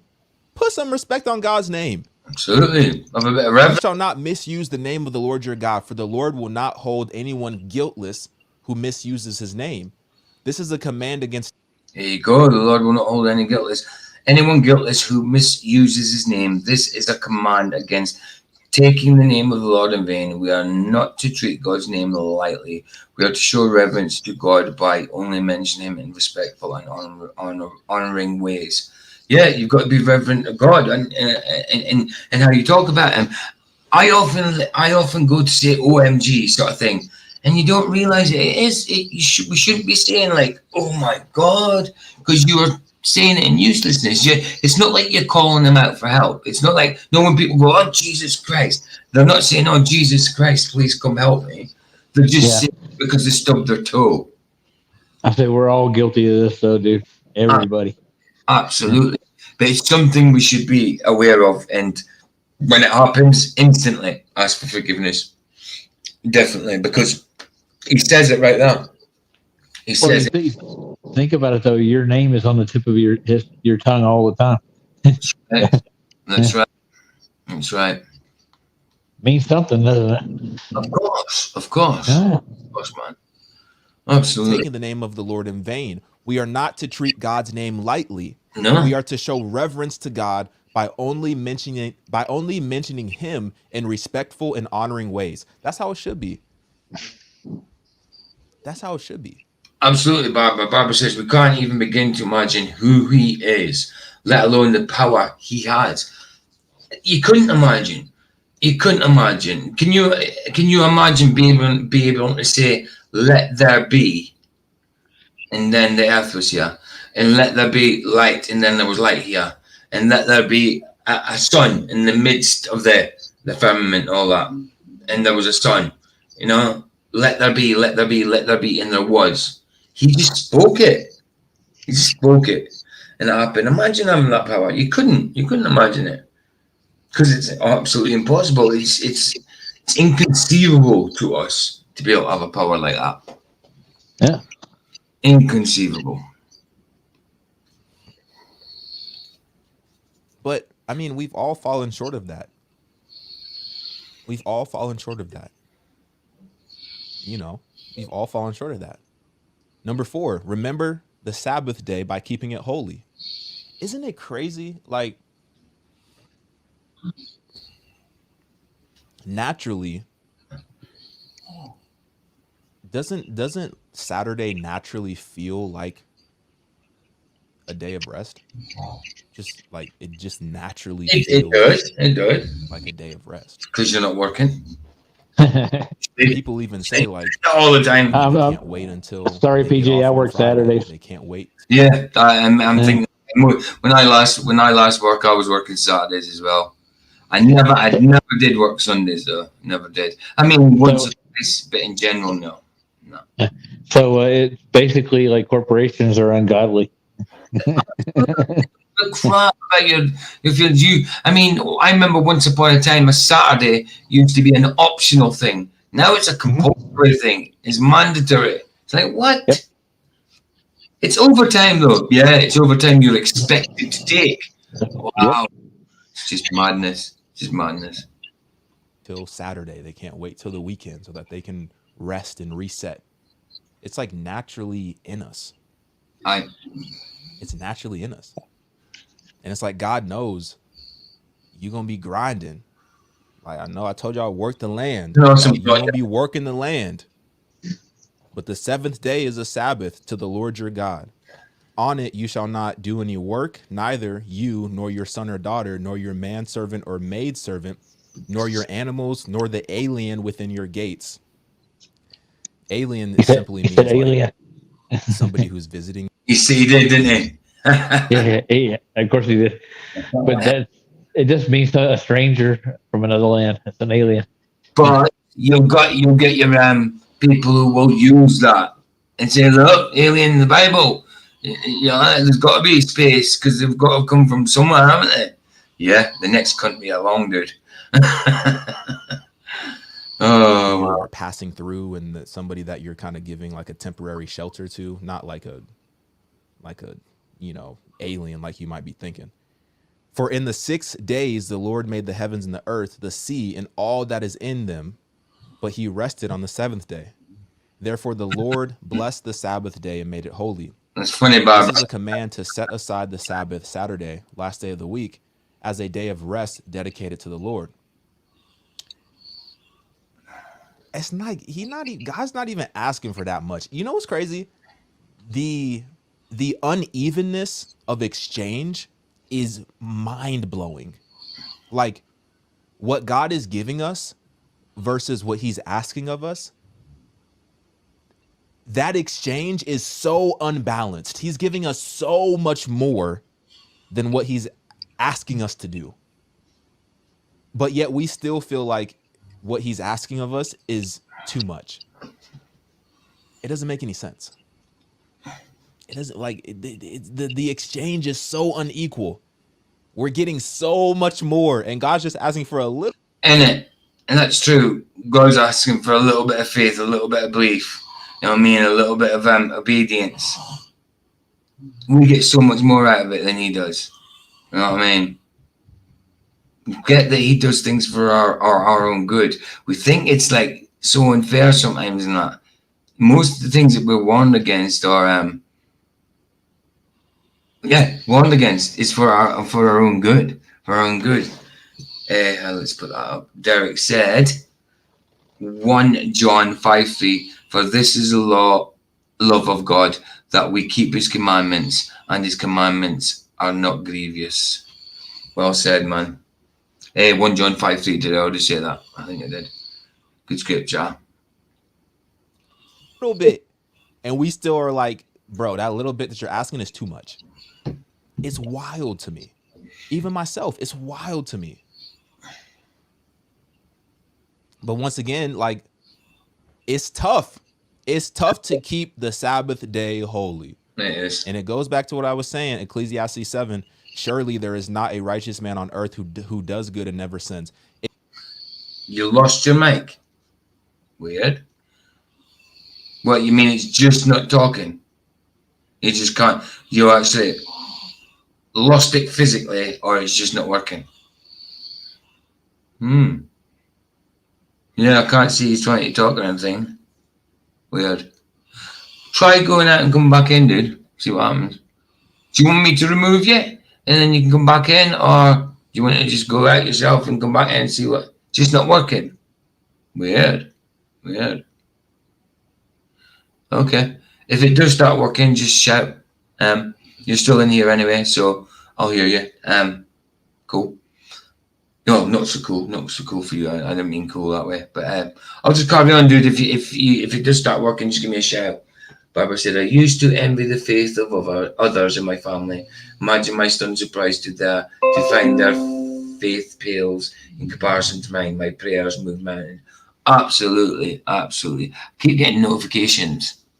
I don't want notifications. Go away, notifications. Because you can actually, manage notifications. Get notifications from apps and other senders. Off. That'll do. Off them. I got them off. They're off. Good. So they won't be bugging me anymore. Anyway, we'll carry on. Roger, if you get your voice back, give me a shout. If you're able to keep the Sabbath day holy, I think that's beautiful. If you're able to, truly take a day on Saturday and rest. I just realized what you said there, Roger. He says, I'm going to just leave, get some run. Roger, night, man. Good night. It's morning for me, obviously, 10 in the morning, but good night, bro. Good night. I'll just get on with the video. You carry on. We've been going nearly 2 hours anyway, so I need to get it blooming finished. We're only halfway through. I'll try and play a bit more and speak less. As your Sabbath, and dedicate that day to the Lord nice specifically, dude. Not just resting and just watching TV all day. You know what I'm saying? And just Derek, bless you, man. Bless you. It's 4 a.m. for you. Bless you, man. Nice one for coming. Have a good sleep, dude. Have a good sleep. I'll see you flats this night, probably. Bless you, man. Bless you. Just vegging out, but dedicate that day to the Lord and be intentional. That's beautiful. And I think you should do that. But, there's real forces at hand that prevent a lot of people from being able to do that. Just look at inflation. Absolutely. Look at the constant debasement of our currency. Do you understand what's happening right now, right? We literally live in a time where our time and our energy is rapidly being devalued. Aye. So people have to expend more time and more energy in order to make money to put it into the bank. Yes, Derek. Bless, bro. Bless, bro. Where our currency is rapidly losing value. So the time and the energy that we spend to make money is becoming less and less valuable over time. It's tough. Some of us, a lot of us, most of us have to grind and work 6-7 days a week. And it's tough. But remember what I said. I could see how people, unbelievers, people of other belief systems, other religions, atheists. Yeah, nice one, Roger. I make people go to sleep. Nice one, bro. Love you. I love you, bro. Satanists, whatever. I could see how y'all could not get down with 1 through 4. Because this challenges your whole belief system. That's it. This is like God establishing his authority. This challenges all of that, right? Night, bro. But 5 through 10, there's no way you could sit here and tell me that I don't care what you believe in. I don't care what you believe in. I don't care how old you are, what you believe in. I don't care about none of that. Honor your father and mother. Aye. That makes sense, doesn't it? Aye. I could see how the world would be a better place if we simply just honored our father and our mother, right? I don't like that's absolutely honor your father and mother. Same as respect your elders. I mean, yes, there's a two-way thing, and some elders don't deserve respect sometimes because of the pain in the arses they can be, and some of them don't respect you. But in general, yeah, respect your elders, honor your father and your mother because they're the ones that brought you up. You know what I mean? God gave you to them. God gave them to you. and gave them the ability to look after you through love. Yeah, absolutely honor them. Who? Please, I would love for you to argue with me, please, please, please, please.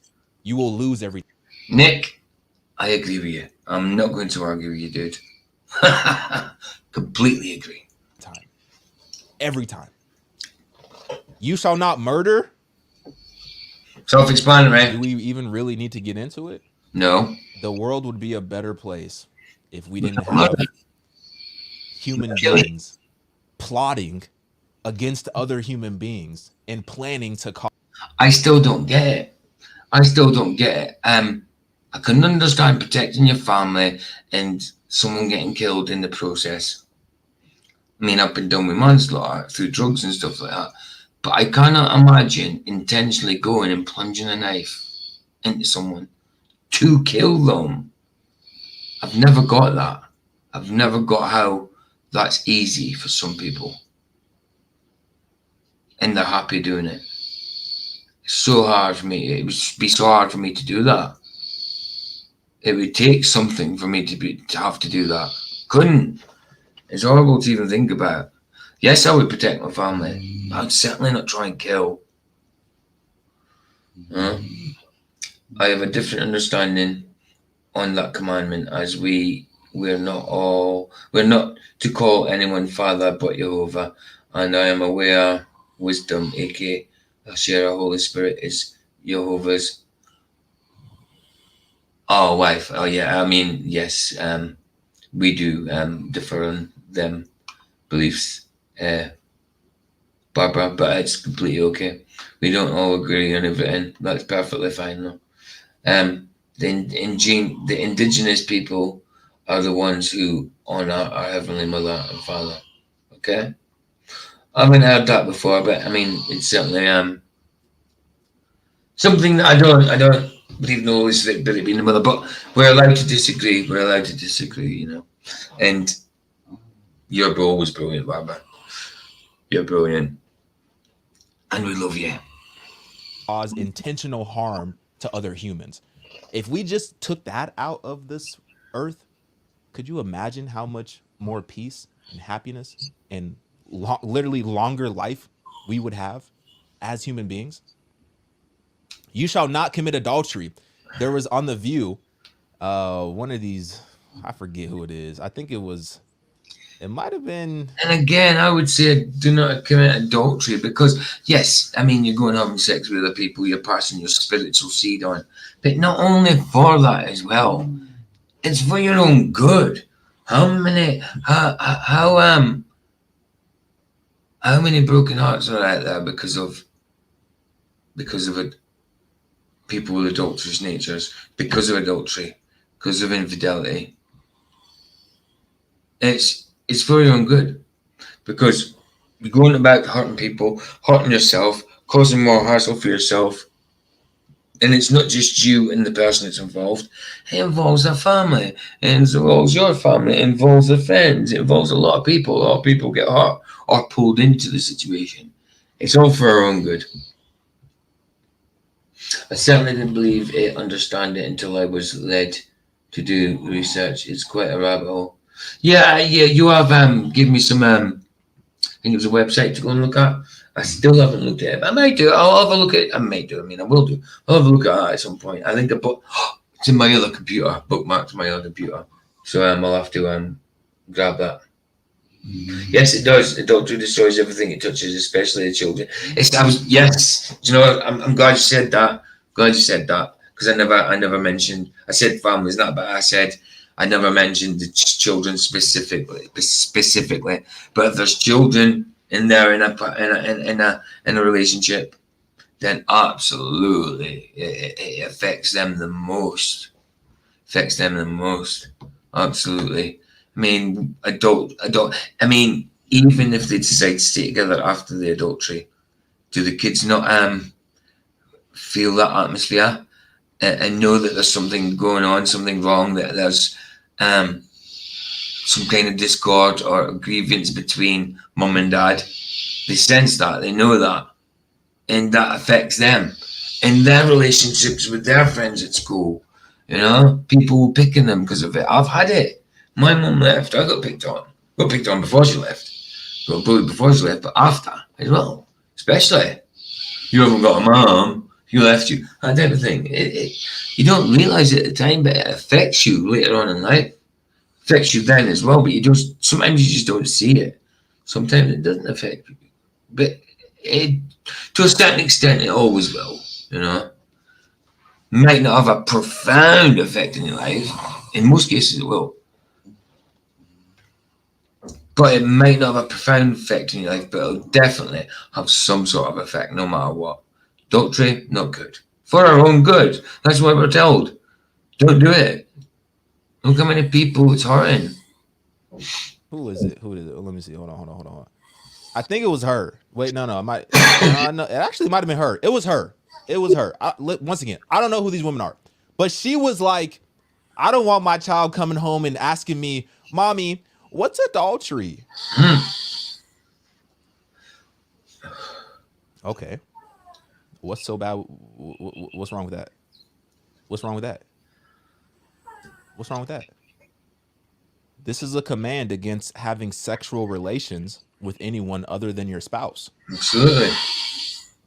So you made a commitment. You made a commitment to your spouse. Like you said, it's your spouse. So it's your wife and your husband. You've made a commitment before God not to be adulterous. You break that trust, it never truly gained back, I don't think. Yes, you can work it out. You can. But I do think it's always got to be in the back of your mind. You can truly forgive as well. I don't know about completely trust again. I don't know. Don't know about that. Not completely been in that situation. I have to a certain degree, but not within marriage anyway.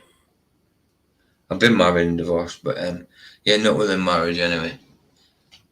But yes, it's certainly it certainly affects people.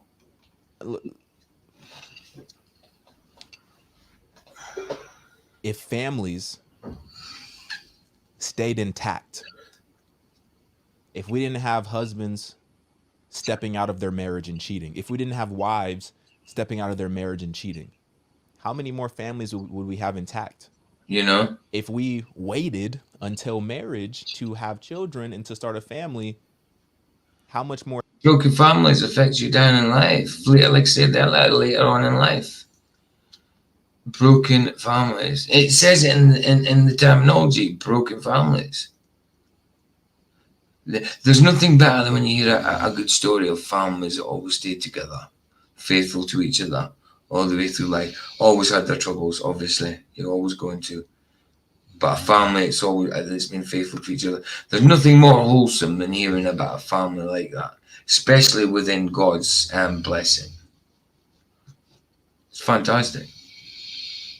Healthier would we be as a society? Physically, mentally, emotionally, spiritually. This is a benefit to society.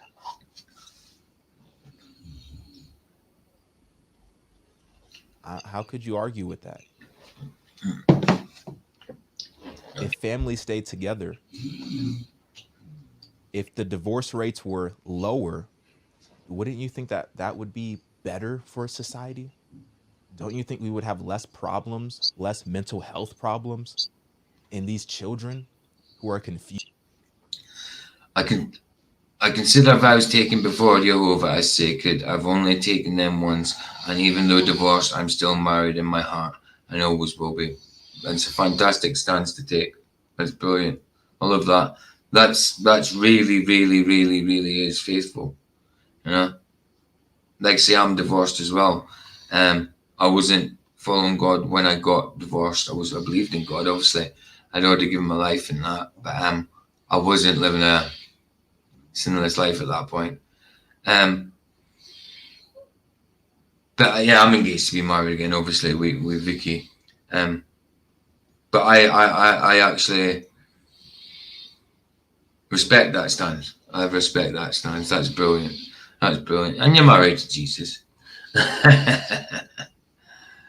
I'm spoken for. I'm married to Jesus. Love it. Used as to why their family are splitting up, and now they have this belief system that marriage is bad and that it always ends bad. So I'm just gonna do me. I'm just gonna sleep around. I'm just gonna be promiscuous. I'm just gonna protect myself. Promiscuity. You're passing on spiritual. Your seed has got spirit. I'm not saying there's spirit in it, but it's a spiritual thing. Sex is meant to be obviously honored by, blessed by God within a marriage that was, the vows were taken before him. So if you get married before God, with God's blessing and God marrying you, then surely it's a spiritual thing when you sex with your partner. So passing on that is not good. Sleeping around is not good. You're passing spirit on the spirit on the spirit. It almost become a demonic thing, or incubus. Wow, it's mad you just said that, because I was talking about incubus, succubus last night. Incubus and succubus demons attached to people who are promiscuous. Yes, absolutely. Absolutely. And also people get raped by them as well. Incubus, succubus, male and female demons that rape you. And a lot of people say the spirit of Jezebel. I don't like saying that because Jezebel was a person. You know what I mean? I don't believe Jezebel is a demon. And they say the spirit of Jezebel. I get what they mean. But yeah, no, I incubus and succubus demons attached. That's perfect. Yeah, I mean, I've got no problem with that at all. I actually say that myself. Very, very, very wise, Barbara. Very wise. You, I mean, not me. And be promiscuous. Because I saw my parents, it didn't work out. My uncle never got married. My aunt always against marriage. So I'm just gonna do me and be promiscuous. Wouldn't you think it would be a positive if we actually had a strong emphasis on family and staying together? Wouldn't you think that would be beneficial? Wouldn't you think that as a family unit, we would be able to acquire and pass down more wealth? I mean, there's a lot of examples. I could keep going. You shall not steal. I don't know who likes to get their stuff stolen. I learned the hard way. I think we all did, Bob. I believe it. If you do, then you're just a weirdo. I don't That's funny. Who likes to get their stuff if everybody was just honest and just was like, yo, what's mine is mine, what's yours is yours. I'm not gonna steal. Like you that's yours. The world would be a better place. All right. Number 9, you shall not give false testimony against your neighbor. If everybody was just transparent and stopped lying, the world would be a better place. Self-explanatory. If people would stop making up stories against other people for their own selfish gain and benefit, the world would be a better place. Number 10, you shall not covet.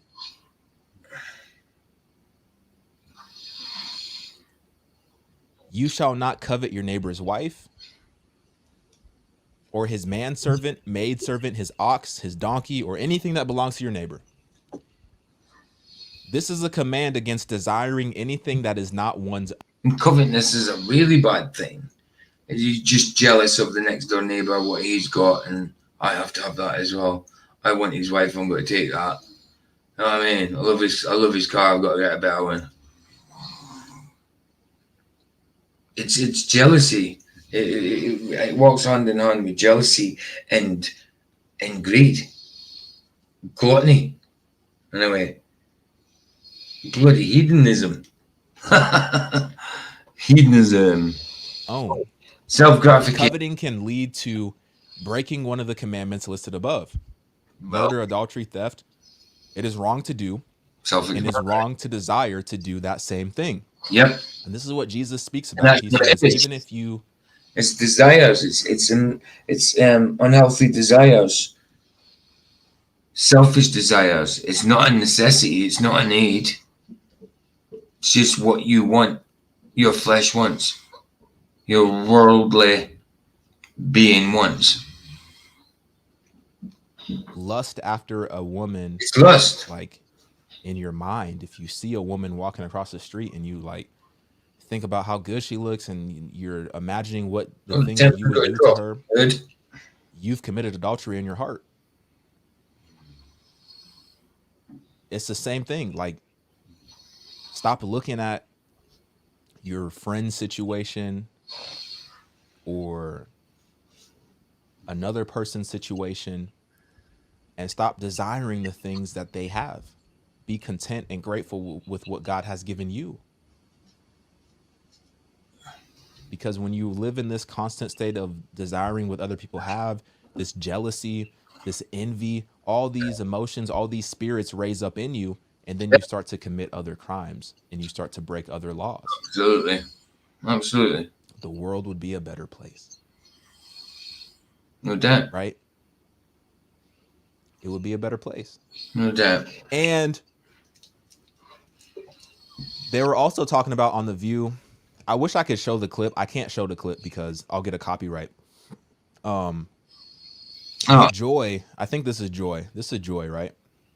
I called her the redhead previously. I apologize. I think your name is Joy. She was talking about, everybody's talking about Trump and all these Christians want to vote for Trump and they think that he's the next Jesus, but he's broken every single law on the 10 Commandments. So she's basically saying like, Christians are hypocritical because Christians, we break the law, we break the 10 Commandments, and we want to sit here and judge other people, but not realizing that, we have everything to be ashamed about because we're sitting here judging, but we're breaking the law. Like I said,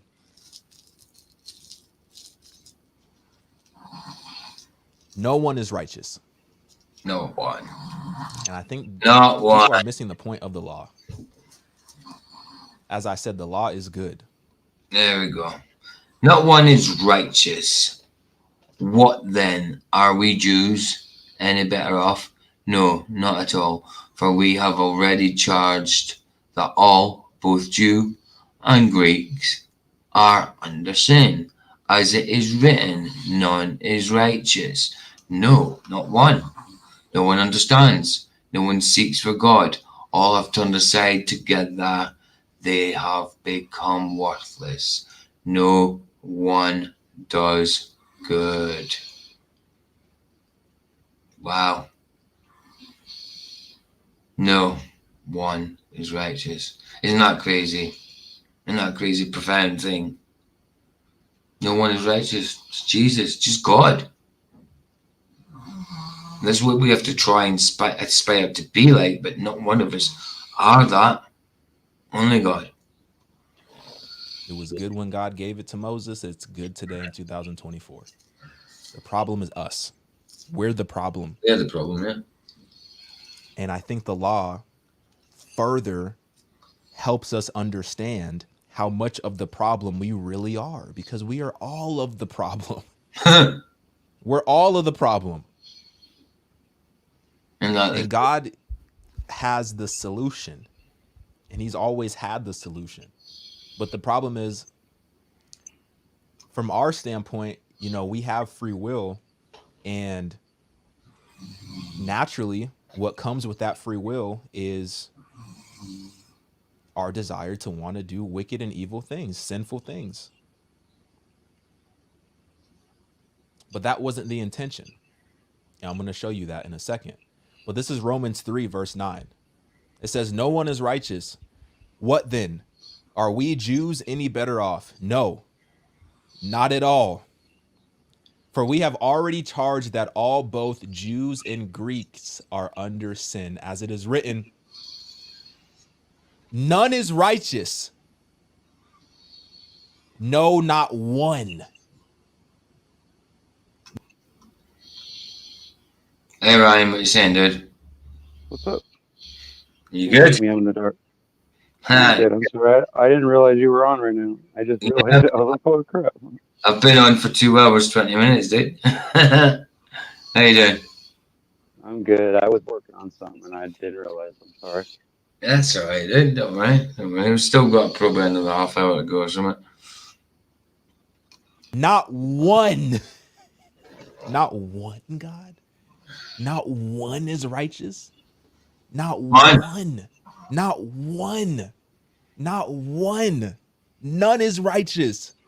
No, not one.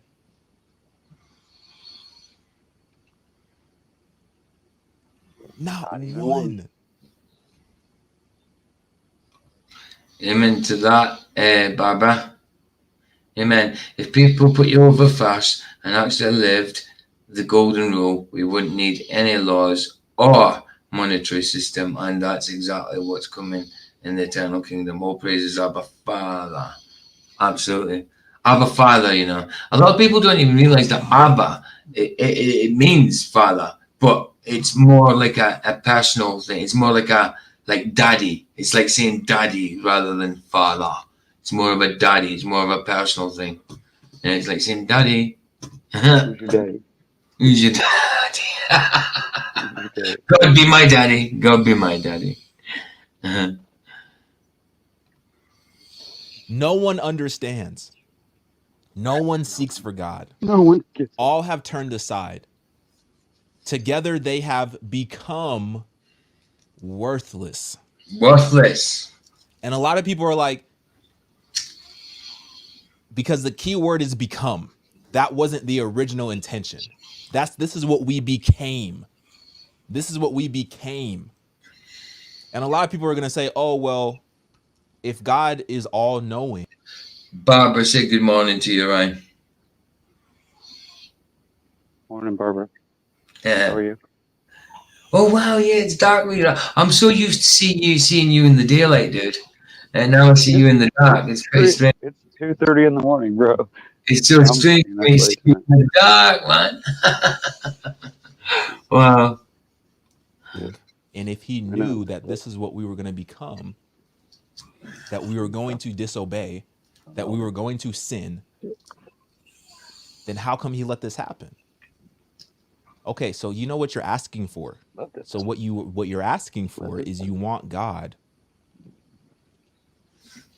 to essentially give you no choice but to serve him. Let me ask you a question. Is forced love love at all? No. Truly love? No. Forced love is not. It's survival. It's more like survival than it is anything. Exactly. I mean, I was just saying earlier about some people you don't even like. Sometimes you might even detest them, but you choose to love them even though you don't like them. So forced love, certainly ain't love. No, of course not. Hey, Mr. Super Sideminder, I'll be playing that with one of your songs with Lucky Haskins today. I played that yesterday with. I was Larissa the day before yesterday. Yesterday I played that with a Lucky Haskins one and you as well. And I've got another one today. Can't remember which one it is. See when it gets there. When it gets there. But I've got it downloaded, ready to go. We've probably got another half an hour left on this. Well, there's about 10 minutes left in the video, but by the time we get through, it'll maybe another half an hour. But yeah, good to see you, man. Good to see you. If I force myself on some woman on the street, and if I snatch her up and say, don't do that. You coming with me now. Club her over the head, drag her in. And she's like, no. I'm like, no, you come, no, hey, let's go. No, you gonna learn to love me. Yeah. This is what's best for you. Let's go. Is that love? No, that's not love. That is not love. That's funny though. But nobody wants to love like that. They might say that they love. They might tell themselves they could love that person even though they don't, because it's the only way of admitting that they're being held prisoner. But that's right. That's right. Can't deny that. Nobody wants that, man. Nobody wishes that on anybody. No, absolutely not. That's crazy. Not cool. Is that really love? No. Is that really love? Nope. That's Maybe not if you love. like it that way, But that's what y'all want God to do. And You despise the fact that God has given us free will, and that was a terrible example. And that's even people despise the fact they've been given free will. They basically do. True, They though. want freedom being taken. It's true. And- I hear a lot of people bitch about that all the time. They're like, I wish everybody was just good. I was like, no, you don't. You know how boring it would be? Like, I mean, yeah, you want people to like be civil, but you don't necessarily want everybody to follow every rule. Because if that were the case, then it just would be boring. It really would. Of course. And it wouldn't be real either. Everybody would just be like robots, and then we truly would be in the same place. Complete automatons. Yeah, not good. a further example of how wicked I am. The fact that I even thought about that example. No one is righteous. No, not one. No one understands. No one seeks for God. All have turned aside. Together they have become worthless. No one does good. Not even one. Not even one. But you despise the fact that God has given us free will. And you think that that's a negative against the character of God, against his decision making.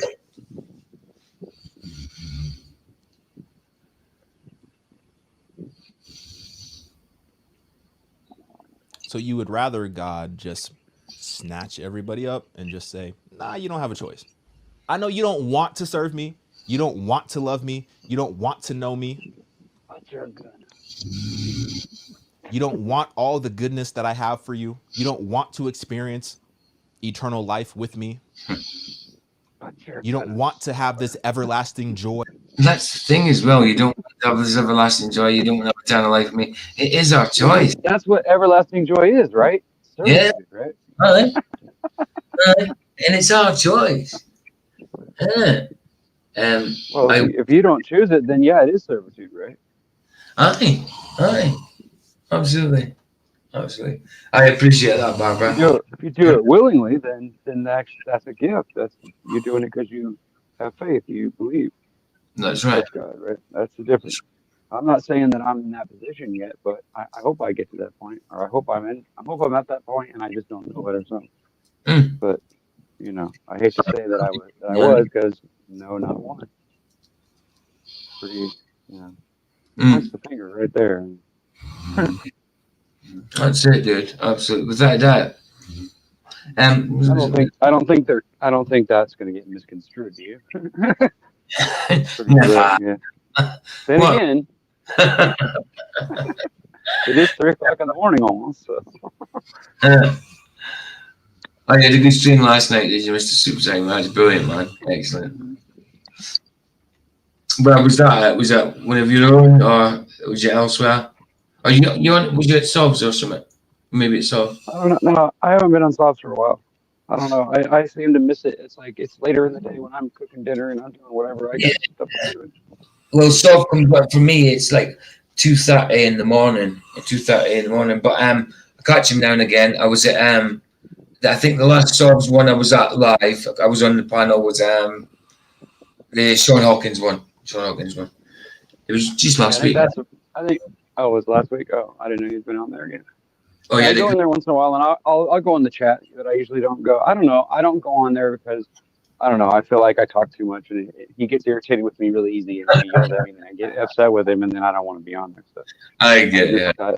I don't want to be. Like I know that I rub him the wrong way, so I try to stay. If I do come in, I try to not say a lot. I get you. Because my delay, it's either delay or I just don't know how to talk straight. I don't know what it is. He gets really mad about it. So I know. Yeah, I'll check. I'll be waiting for that opportunity, right? I'll be waiting for him to stop talking, right? And as soon as he stops talking, I'll start talking, and then he'll start talking right up again. And then by the time my shit catches up with his, he's like, "Man, would you just shut the fuck up and let me speak?" I'm like, dude, I'm trying to, motherfucker, but every time you slow down and stop talking, I try to throw a word in, and then you fucking start talking again, and then you yell at me and I don't know, I hear a break, and I start talking, man. Look. I have something to say. If you don't want me to come on, then just say you don't want me to come on, you know. But if you're gonna let me come in, then don't fucking tell me no. I can't talk about it. I can't say something like that's like choking me to death, you know. Like, don't do that, man. But, you know, I do. That's why I just don't go over there because I know I run them the wrong way, and it's just better that way. Was it? Yeah, I'll have to check that out, Barbara. Yeah, G Dreamers on. Okay. I watch G Dreamers now and again. That's cool. I like his stuff on Giants and that, definitely. I'm not too sure on his Plasma Apocalypse sort of thing. I'm not sure. I mean, I like his Truth in Movies and stuff like that. I'm not sure on his Plasma Apocalypse type thing. I'm always open to hearing stuff like that, though. But I like Jay Dreamers. I think he's a cool guy. I watch some of his stuff now and again. I don't watch him prolifically, but I do know who he is, and he has got some good stuff. It kind of opened my eyes up to the Giants thing, you know. Well, not even just Giants, the Titans thing. But yeah, let's get this video going. Well, I'm not any more sure don't than I want ever it, was about but- any of that, but yeah, I guess. I mean, it's plausible, right? Oh, definitely, without a doubt. I mean, I certainly believe in the Giants thing, without a doubt. But I'm gonna snatch you, I mean, and you gonna if I learn could, to love if me. I could honestly tell you that I had seen stuff like that and I could verify it, then yeah, I would be able to. I'd be on your side. But Aye. you know me, I'm not the kind of person that's going to jump on a bandwagon until I'm sure. Like dinosaurs, I What- would probably what- say, yeah, I believe that things that were bigger, there was probably a lot of things that were bigger that might have died off or whatever because we ate them or whatever. And if there were giant people, I guess that makes sense that there would have had to have been bigger animals for us to eat, right? Yep. And based on the oxygen levels and stuff like that, I guess it's plausible that if there was a higher oxygen level, things could have gotten bigger and they could have survived because they would have been somehow denser or whatever. I don't know. I guess it's possible. But I mean, then you're opening yourself up for then the world's changed, right? And so that means that we could be living in a time where it's not even the same as what it was before, but we're being convinced that it is, and that opens up a big old can of worms if you think about it, right? So that's the reason why I try to steer clear of believing that stuff until I know for sure. It's just because then I have to do all this other things and I have to throw all this in, and it has to be one big old package. Otherwise, I sound like a moron, right? Well, That's why I get frustrated with stuff. You know, it's like, named and it's hard to find the truth about stuff. It really is. scripturally, You know, like, scripturally, it says there was giants in them days. So I mean, I said, oh, I know that. I'm just saying I don't know about how big that is, right? I mean, 12 foot maybe, but you know, they're showing these huge islands that are like some body laying there going like this. It's like, come on, dude, man. Yeah, I believe that absolutely. What's more likely that somebody built a statue that looks like one and then it eroded over? I don't know. I mean, some of the rocks I see with this giant trees, stuff like that. They're certainly some of the rocks are peeling off like bark, and it just looks like a petrified I know tree. it does. I know it does. I've even seen ones that have tunnels in them that look like blood vessels and all kinds of weird stuff. But I mean, I don't know. Does that mean that it's really true? I don't know, dude. Like, I certainly believe it. I mean, it certainly seems to go with scripture. If it was no scripture about anything about it, I'd probably be a lot more dubious. But no. If I had seen Bigfoot or if I had seen the abominable, if I had seen any of those other things, then it might be easy for me to believe. But like I said, I'm sometimes Missouri, that faith involved, but it's not always a bad thing.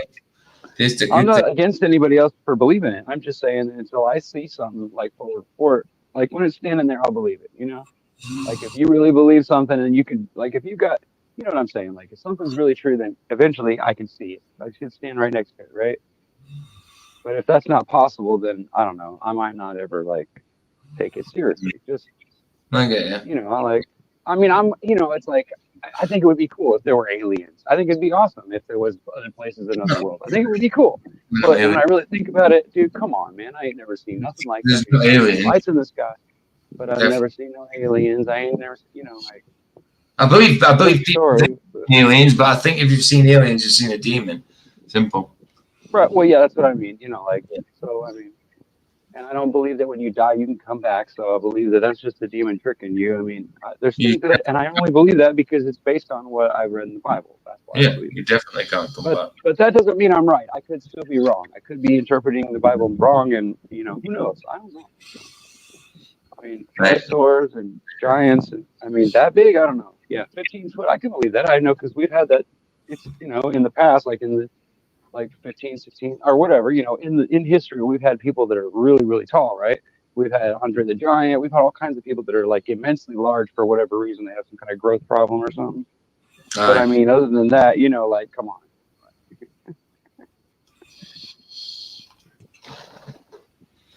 I want to meet it. That's what y'all want. So it's like either way, you would have a problem with it, because you would have a problem with God just snatching you up against your free will, but then you also have a problem with God giving you free will. You see the hypocrisy in the beliefs of some people. Absolutely. I just We it all do doesn't make that, sense. man. It doesn't make Verse sense, but we all 13. do it, right? Their To make throat excuses for is an open grave. yeah, the Their sepulcher. throat is an open grave. Do y'all read the Bible? That means it smells like Do dead y'all animals. read the Bible? Their throat is an open grave. That's a I bad. think That's this a is why bad people thing. don't read the Bible, because Somebody took a it shit. pierces through, and it cuts, and it's so true that we don't want to accept it, and it doesn't feel good. But it's kind of like that. It's like that. This is gonna be a weird example. It's like it cuts, and it hurts, but then it's like, oh, I kind of like it because it's the truth, and the world just wants to lie to me. The world just wants to tell me that Because everything is good, and that I'm good, and that I'm and But that they lie every I time. know everything, and I can trust myself, and I can trust my desires, and I can, the and I that can be love is God. love. That the world will continue to lie. You know what I mean? Even people, like, even when they don't know they're lying, they can be lying. You know what I mean? Mhm. They might not know it, but because they're Yeah, not because knowing for sure. That's why I said it's a they very, know very dangerous slope. Yeah. it's still a lie, it's still not the truth. So they're still pushing the lie, even though they don't know it. You know. Yep. the world tells me that it's all about feeling good, and in our truth, and in our power. But the Bible tells us that our throat is an open grave.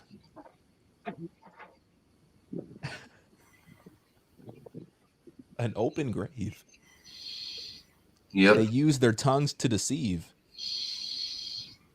They use their tongue. They use their tongues to deceive. The venom of asps is under their lips. Their mouth is full of curses and bitterness. Their feet are swift to shed blood. In their paths are. Can't read the rest, but you'll come to it. But yeah, that's cutting words. Truth and cutting words. Right to the quick. I mean, their throat is an open grave. Wow. The imagery in that, you know what I mean? Oh, come on. Yeah. There's a lot. That's for sure. Hold on, 2 seconds, guys. Oh, and I'm live on YouTube at the minute. I'm actually doing a show. Hello? Oh, he's gone. What the hell? I answered it and then he goes. I'm gonna hang up on you. Let me just text him. How dare you? It does my not in. I should have had the phone on silent, to be honest. See if he rings. If he rings again, I'll answer it. I answered that. I mean, maybe he didn't ring me intentionally. Maybe. I Yeah. don't know. It's my Depends son's. on who it is. It's my son's social worker. So obviously I was Oh, going to answer it. yeah. We'll see. We'll see if he rings back. Anyway, I'll go in. To deceive. The venom of their asps is under their lips. What is it? Asps. Asps is a snake. Asp. Is the modern snake that bites you word in the for ankle. aspis, which It bites you in the asp. An asp is You to ask. you in the They asp. ask me what an asp means. I don't know what an asp is. I just know what an X is. I mean, an ask. Wait a minute. I don't know. I'm just waiting. I'm teasing. That's funny. That's funny, man. Everybody has a funny accent with somebody, right? Oh, absolutely, man. Was that in Quinity, referred to any one of the several venomous snake species found in the Nile region. The specific aspis is a Greek word that means viper. It is believed that aspis referred to what is now known as the Egyptian cobra. Oh, that's the asp. Of course it is. Of course it is.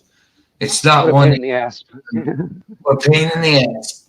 Yeah, it's that one. It's on the headdress of Tutankhamun and that Tutankhamun.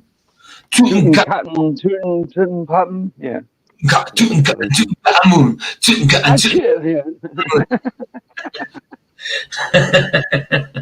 Playing with words, double entendres and things. Yeah. I hope he can take a joke. That's all I know. If I ever go back in time, I hope he can take a joke because I'll laugh my ass off. I'm sure he can. But I can just see if you ever go back in time and then you realize that they're literally more advanced technology and you're like walking around in the city with lights and you're going, wait a minute, this is what? Like, Absolutely. Ryan was right. You're going to be saying Ryan was right. Because I've been saying it, man. I've been saying they've been taking it away from us. And then they're lying to us. And every 40 to 80 years, it completely gets forgotten. Think about it.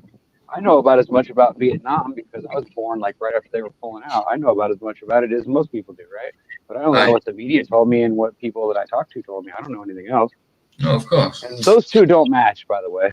The two storylines don't match each other.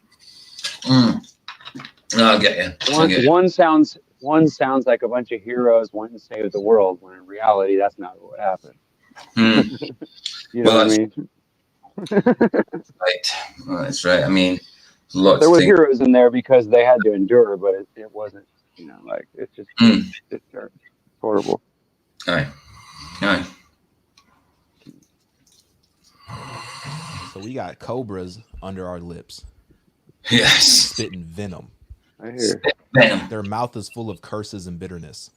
Their feet are swift to shed blood.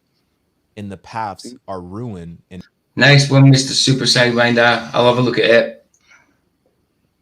Misery. And their paths are ruin and misery. And the way of peace they have not known. There is no fear of God before their eyes.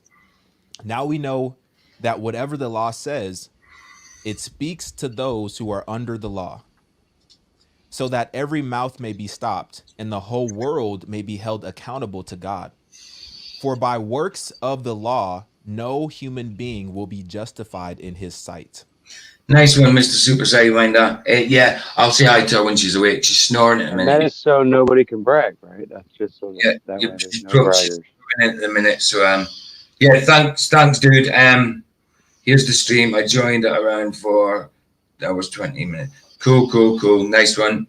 Got the link, got the stream, sound. I'll watch that in a bit. Bless you, man. Nice one for that. I'll say hi to her anyway for you when she wakes up. But in a minute, you'll probably hear she's snoring. Yeah, I didn't say my son's social worker didn't mean to call me because he hasn't called back. Yeah, he probably called. Yeah, he probably just was going through the list, and your name was right below your son's, and he just. Well, I called him yesterday, so my name wouldn't have been far on his list. You know what I mean? So, I see. I called to my son's appointment with him. His appointment with his doctor, because he's mute with his autism and all that, and he's going to see his psychologist, psychiatrist, and all that. Because so I had to go there with him. We had an incident the other day where he chucked his 3D printer downstairs. He just lost it for some reason, and his grandma, who he lives with, got scared. So I had to go to the appointment with her, which obviously I couldn't say no. It's my son. You know what I mean?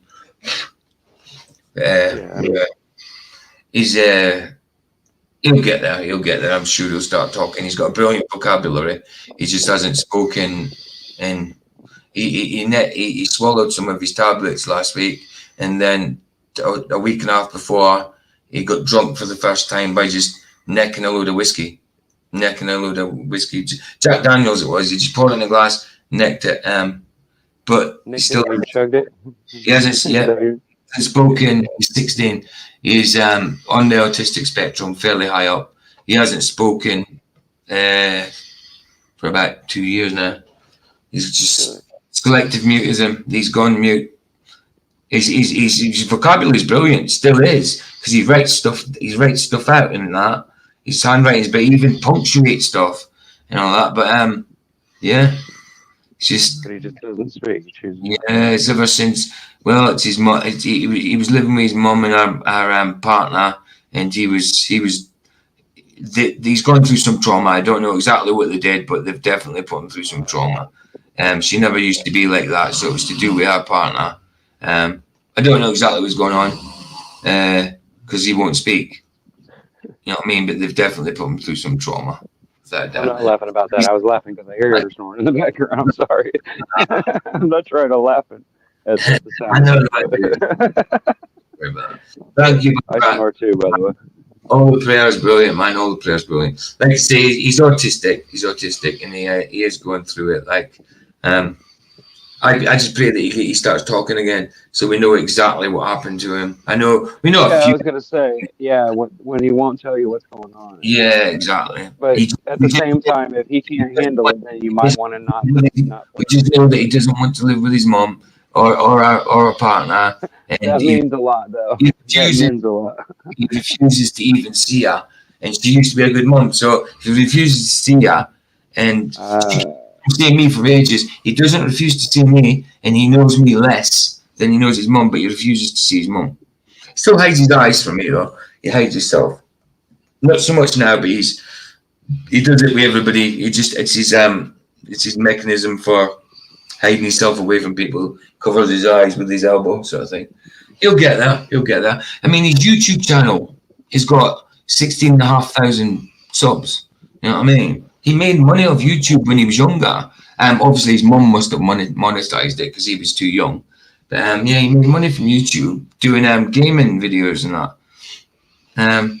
Right on. I could get his channel up now. He's still got 16,500 subscribers. One of his videos had like about 1 million or something views, maybe a few million. I can't remember what it was. In general, he got less than that, but one of his videos kind of went viral. He had a vocabulary, but now he's just mute.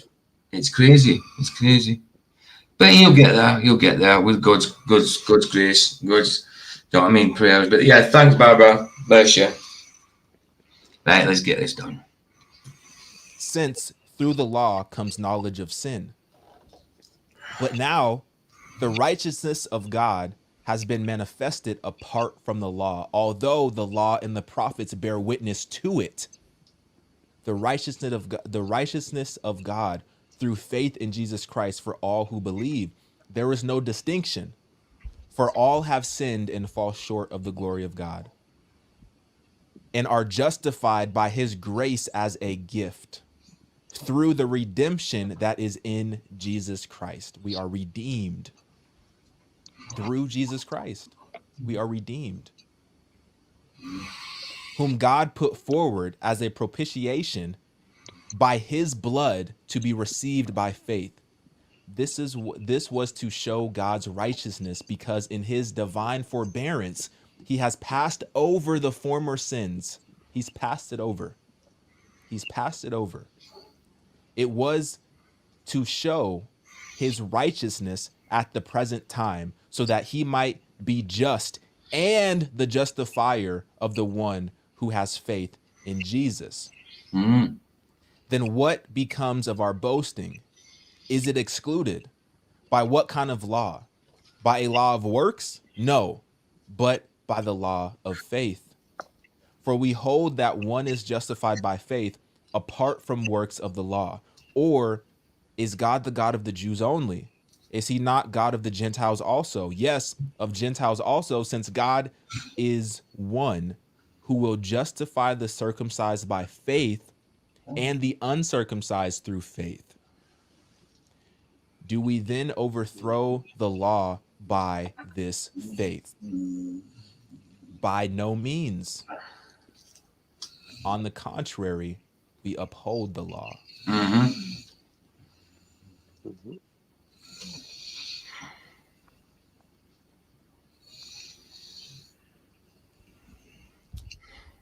You know, it's like the 10 Commandments, the law is so good. Certainly is. And it's a representation of how good God is, right? Yep. And We were always going to fall short of that. And God knew that. And God already had a solution for us. Yeah, he did. He became Jesus. sin. Yep, The one who knew no sin became sin for us, he did. so that we could be made right in the eyes of God. So the one Who's who knew raised no in sin, nothing? Jesus was perfect. He walked this earth as a man. He was perfect. God's unmerited favor upon us. But you got to understand that he was also fully God. So he was fully man and fully God. He Absolutely. walked this earth. He was perfect. He was tempted in every way that we are tempted today. Every way. Every way. He was tempted. Never Never sinned. sinned though, not once. Temptation is not sin. He was tempted. He never sinned. He knew no sin. He didn't know sin. He never sinned. He didn't know sin. He did not know sin. He never sinned. He never sinned. Can you imagine Yeah. what, like on the cross? I mean, after that beating, after that whipping, after that shaming, being spat on, thorns on the head, whipped to within an inch of his life, nailed to a cross, he then has to feel the sin of all the sin that there ever has been to that point, ever will be, and had been in the past. At that point, on his shoulders, took that upon him. Imagine how that felt. No wonder he said, my God, why have you forsaken me? Eloi, Eloi, lama sabachthani. Because God doesn't look at sin. The Father couldn't look at sin at that point. It must have felt awful. Wow. You felt how awful goodness is. Mm-hmm. He didn't know it. But he became sin for us. He became sin for us. How could you become sin for us? He became sin. He knew no sin, but you became sin. Jesus, you knew no sin, but you became sin. The Bible tells us, for the wages of sin is death. Jesus, you died on the cross. You died on the cross. You knew no sin. You became sin. The wages of sin is death. You died on the cross. And then you rose again, defeating death and sin for all of eternity. So you became sin for us. You knew no sin. You became sin to defeat sin for our sake, so that we could be made right with God.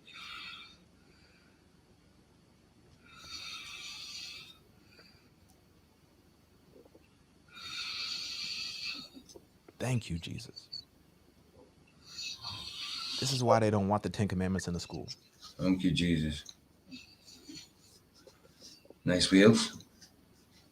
Because we live in a world that denies the one true God. Yep. We do.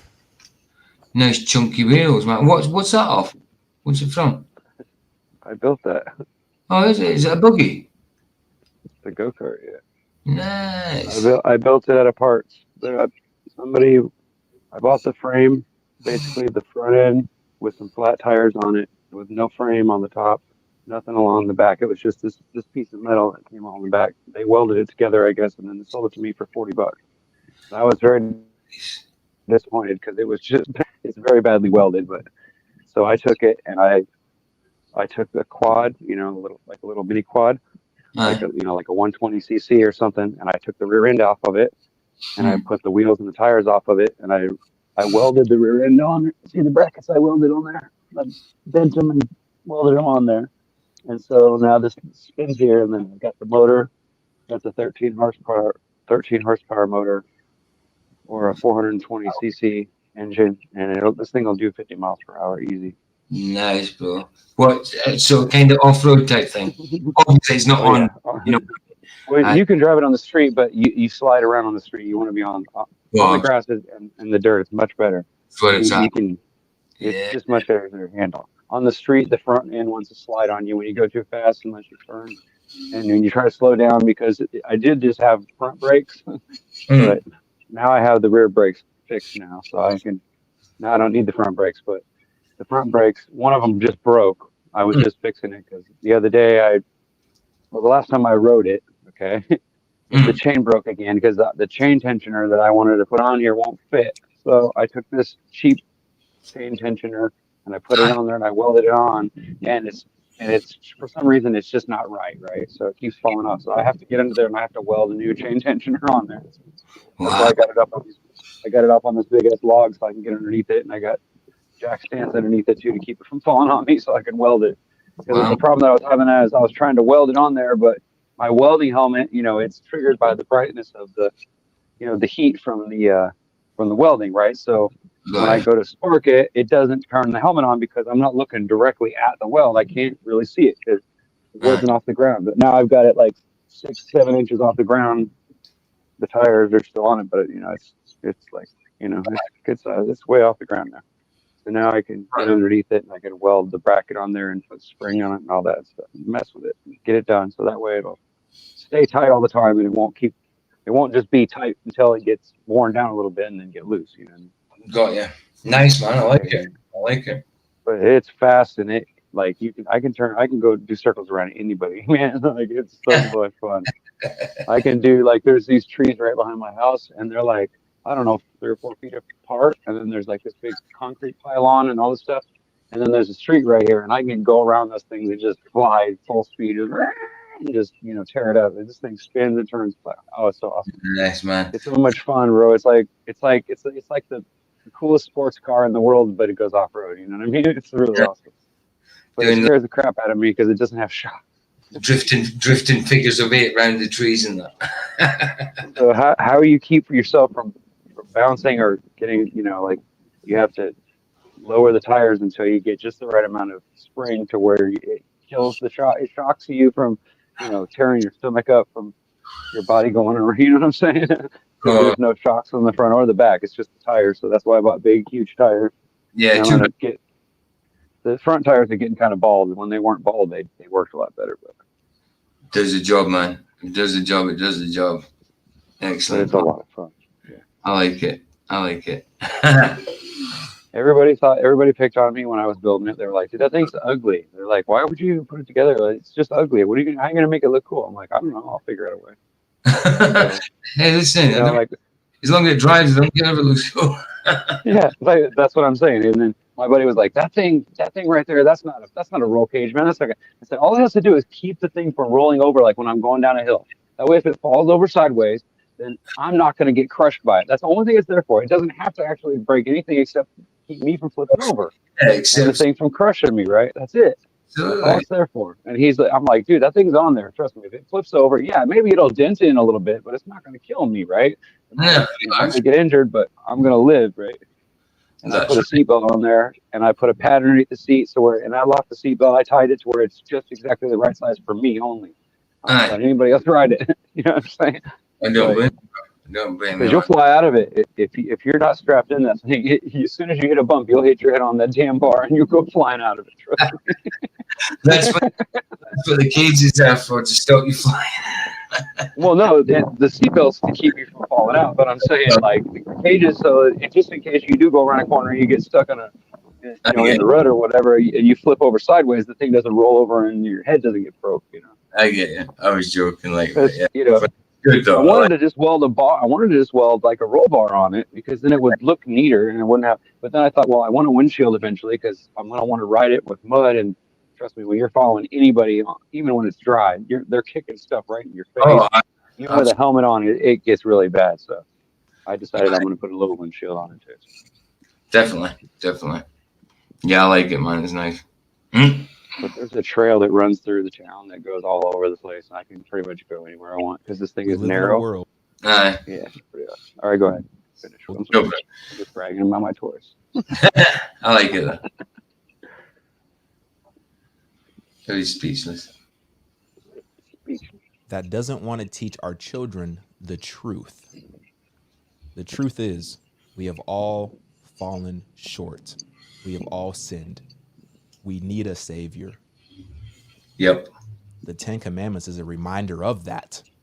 The 10 Commandments is a reminder of how good God is and how far we've missed the mark, and we'll continue to miss the long, mark. long But way. guess what? We have a savior. We have a path to righteousness through faith. This is why they don't want the 10 Commandments in the school. I get it. I understand. Everyone has free will to believe whatever they want to believe.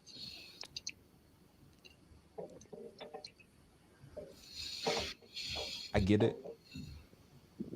But I feel like some people are making too big of a deal about it. Because at the core of it, the law is good. It's the basis to every law that we have today. So that being displayed in schools is a positive. It's not a negative. We're feeding our children all of these lies. We're introducing these spirits of homosexuality, of gender confusion, of drugs and alcohol and premarital sex and lust and all this type of stuff. All of it. We're introducing all these spirits to our children. But the truth is rejected. Exactly. And so people. Lies are projected and the truth is rejected. That was kind of corny, but you see what I'm trying to say.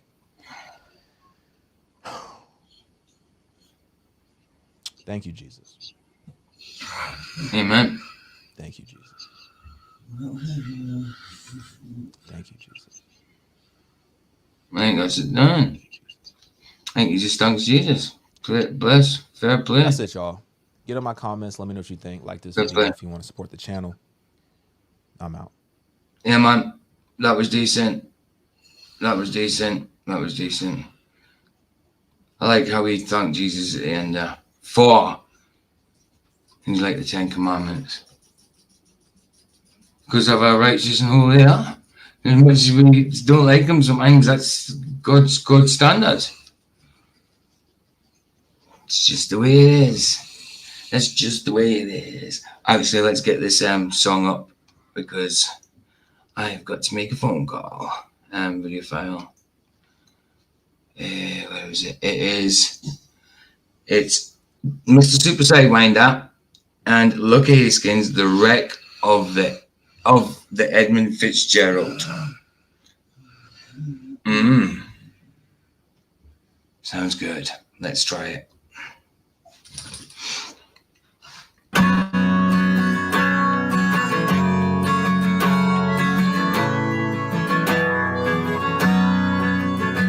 Well, the legend lives on from the Chippewa down of the big lake they call Gitch's Gloomy. The big lake, it said, never gives up her dead when the skies in November turn gloomy. She was filled with iron ore, 26,000 tons more than the Edmund Fitzgerald weighed empty. Big ship and true as a bone to be chewed when the gales in November come early. Well, she was the pride of the American side, back from some mill in Wisconsin. As a big freighter's door, she was bigger than most, with a crew and a captain well seasoned, concluding some terms with a couple of steel firms when she left fully loaded for Cleveland. Later that night when the ship's bell rang, would have been an north wind they'd been feeling. Well, the wind in the wires made a tattletale sound as the wave broke over the railing. And every man knew, as the captain did too, 'twas the witch of November come stealing.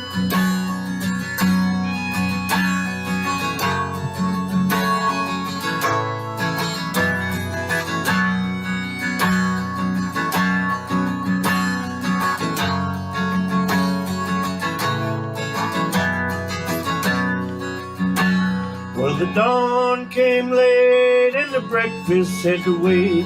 When the gales in November come slashing, when afternoon came was a freezing rain in the face of a hurricane west wind. When supper time came, the old cook came on deck.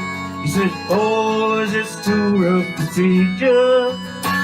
At 7 p.m. the main hatchway came in. He said, fellas, it's been good to know you. And the captain wired in, he had water coming in, and the good ship and the crew was in peril. And later that night, when her lights went out of sight, came the wreck of the Edmund Fitzgerald.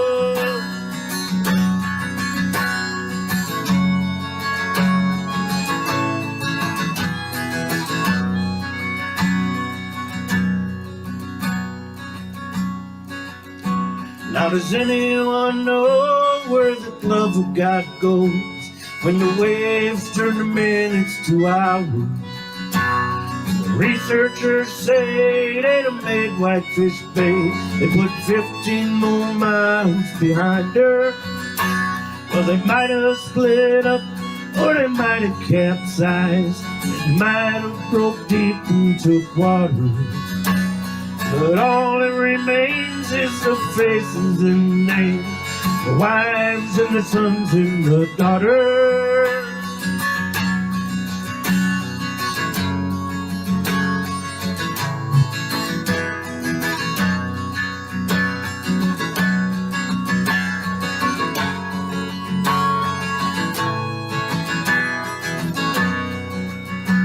Well, Lake Huron rolls and Superior sings in the rooms of her ice water mansion.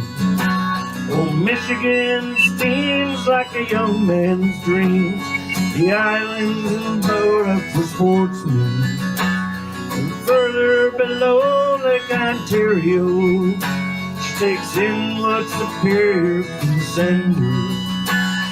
The iron boats go, as the mariners all know, with the gales of November, remember.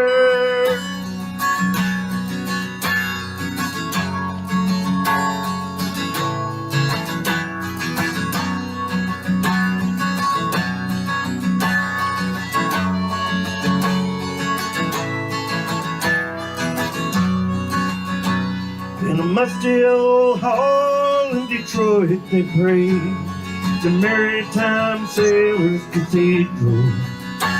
And the church bell timed it 29 times for each man on the Edmund Fitzgerald. And the legend lives on from the Chippewa on down the big lake they call Gitchagumi. Superior, it said, never gives up her dead when the skies in November turn gloomy.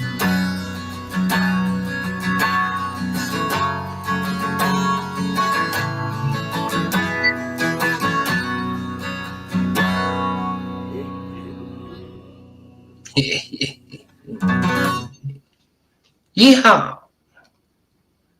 Loving it. Loving it, loving it, loving it. Shut up, Minnie, you silly little bugger.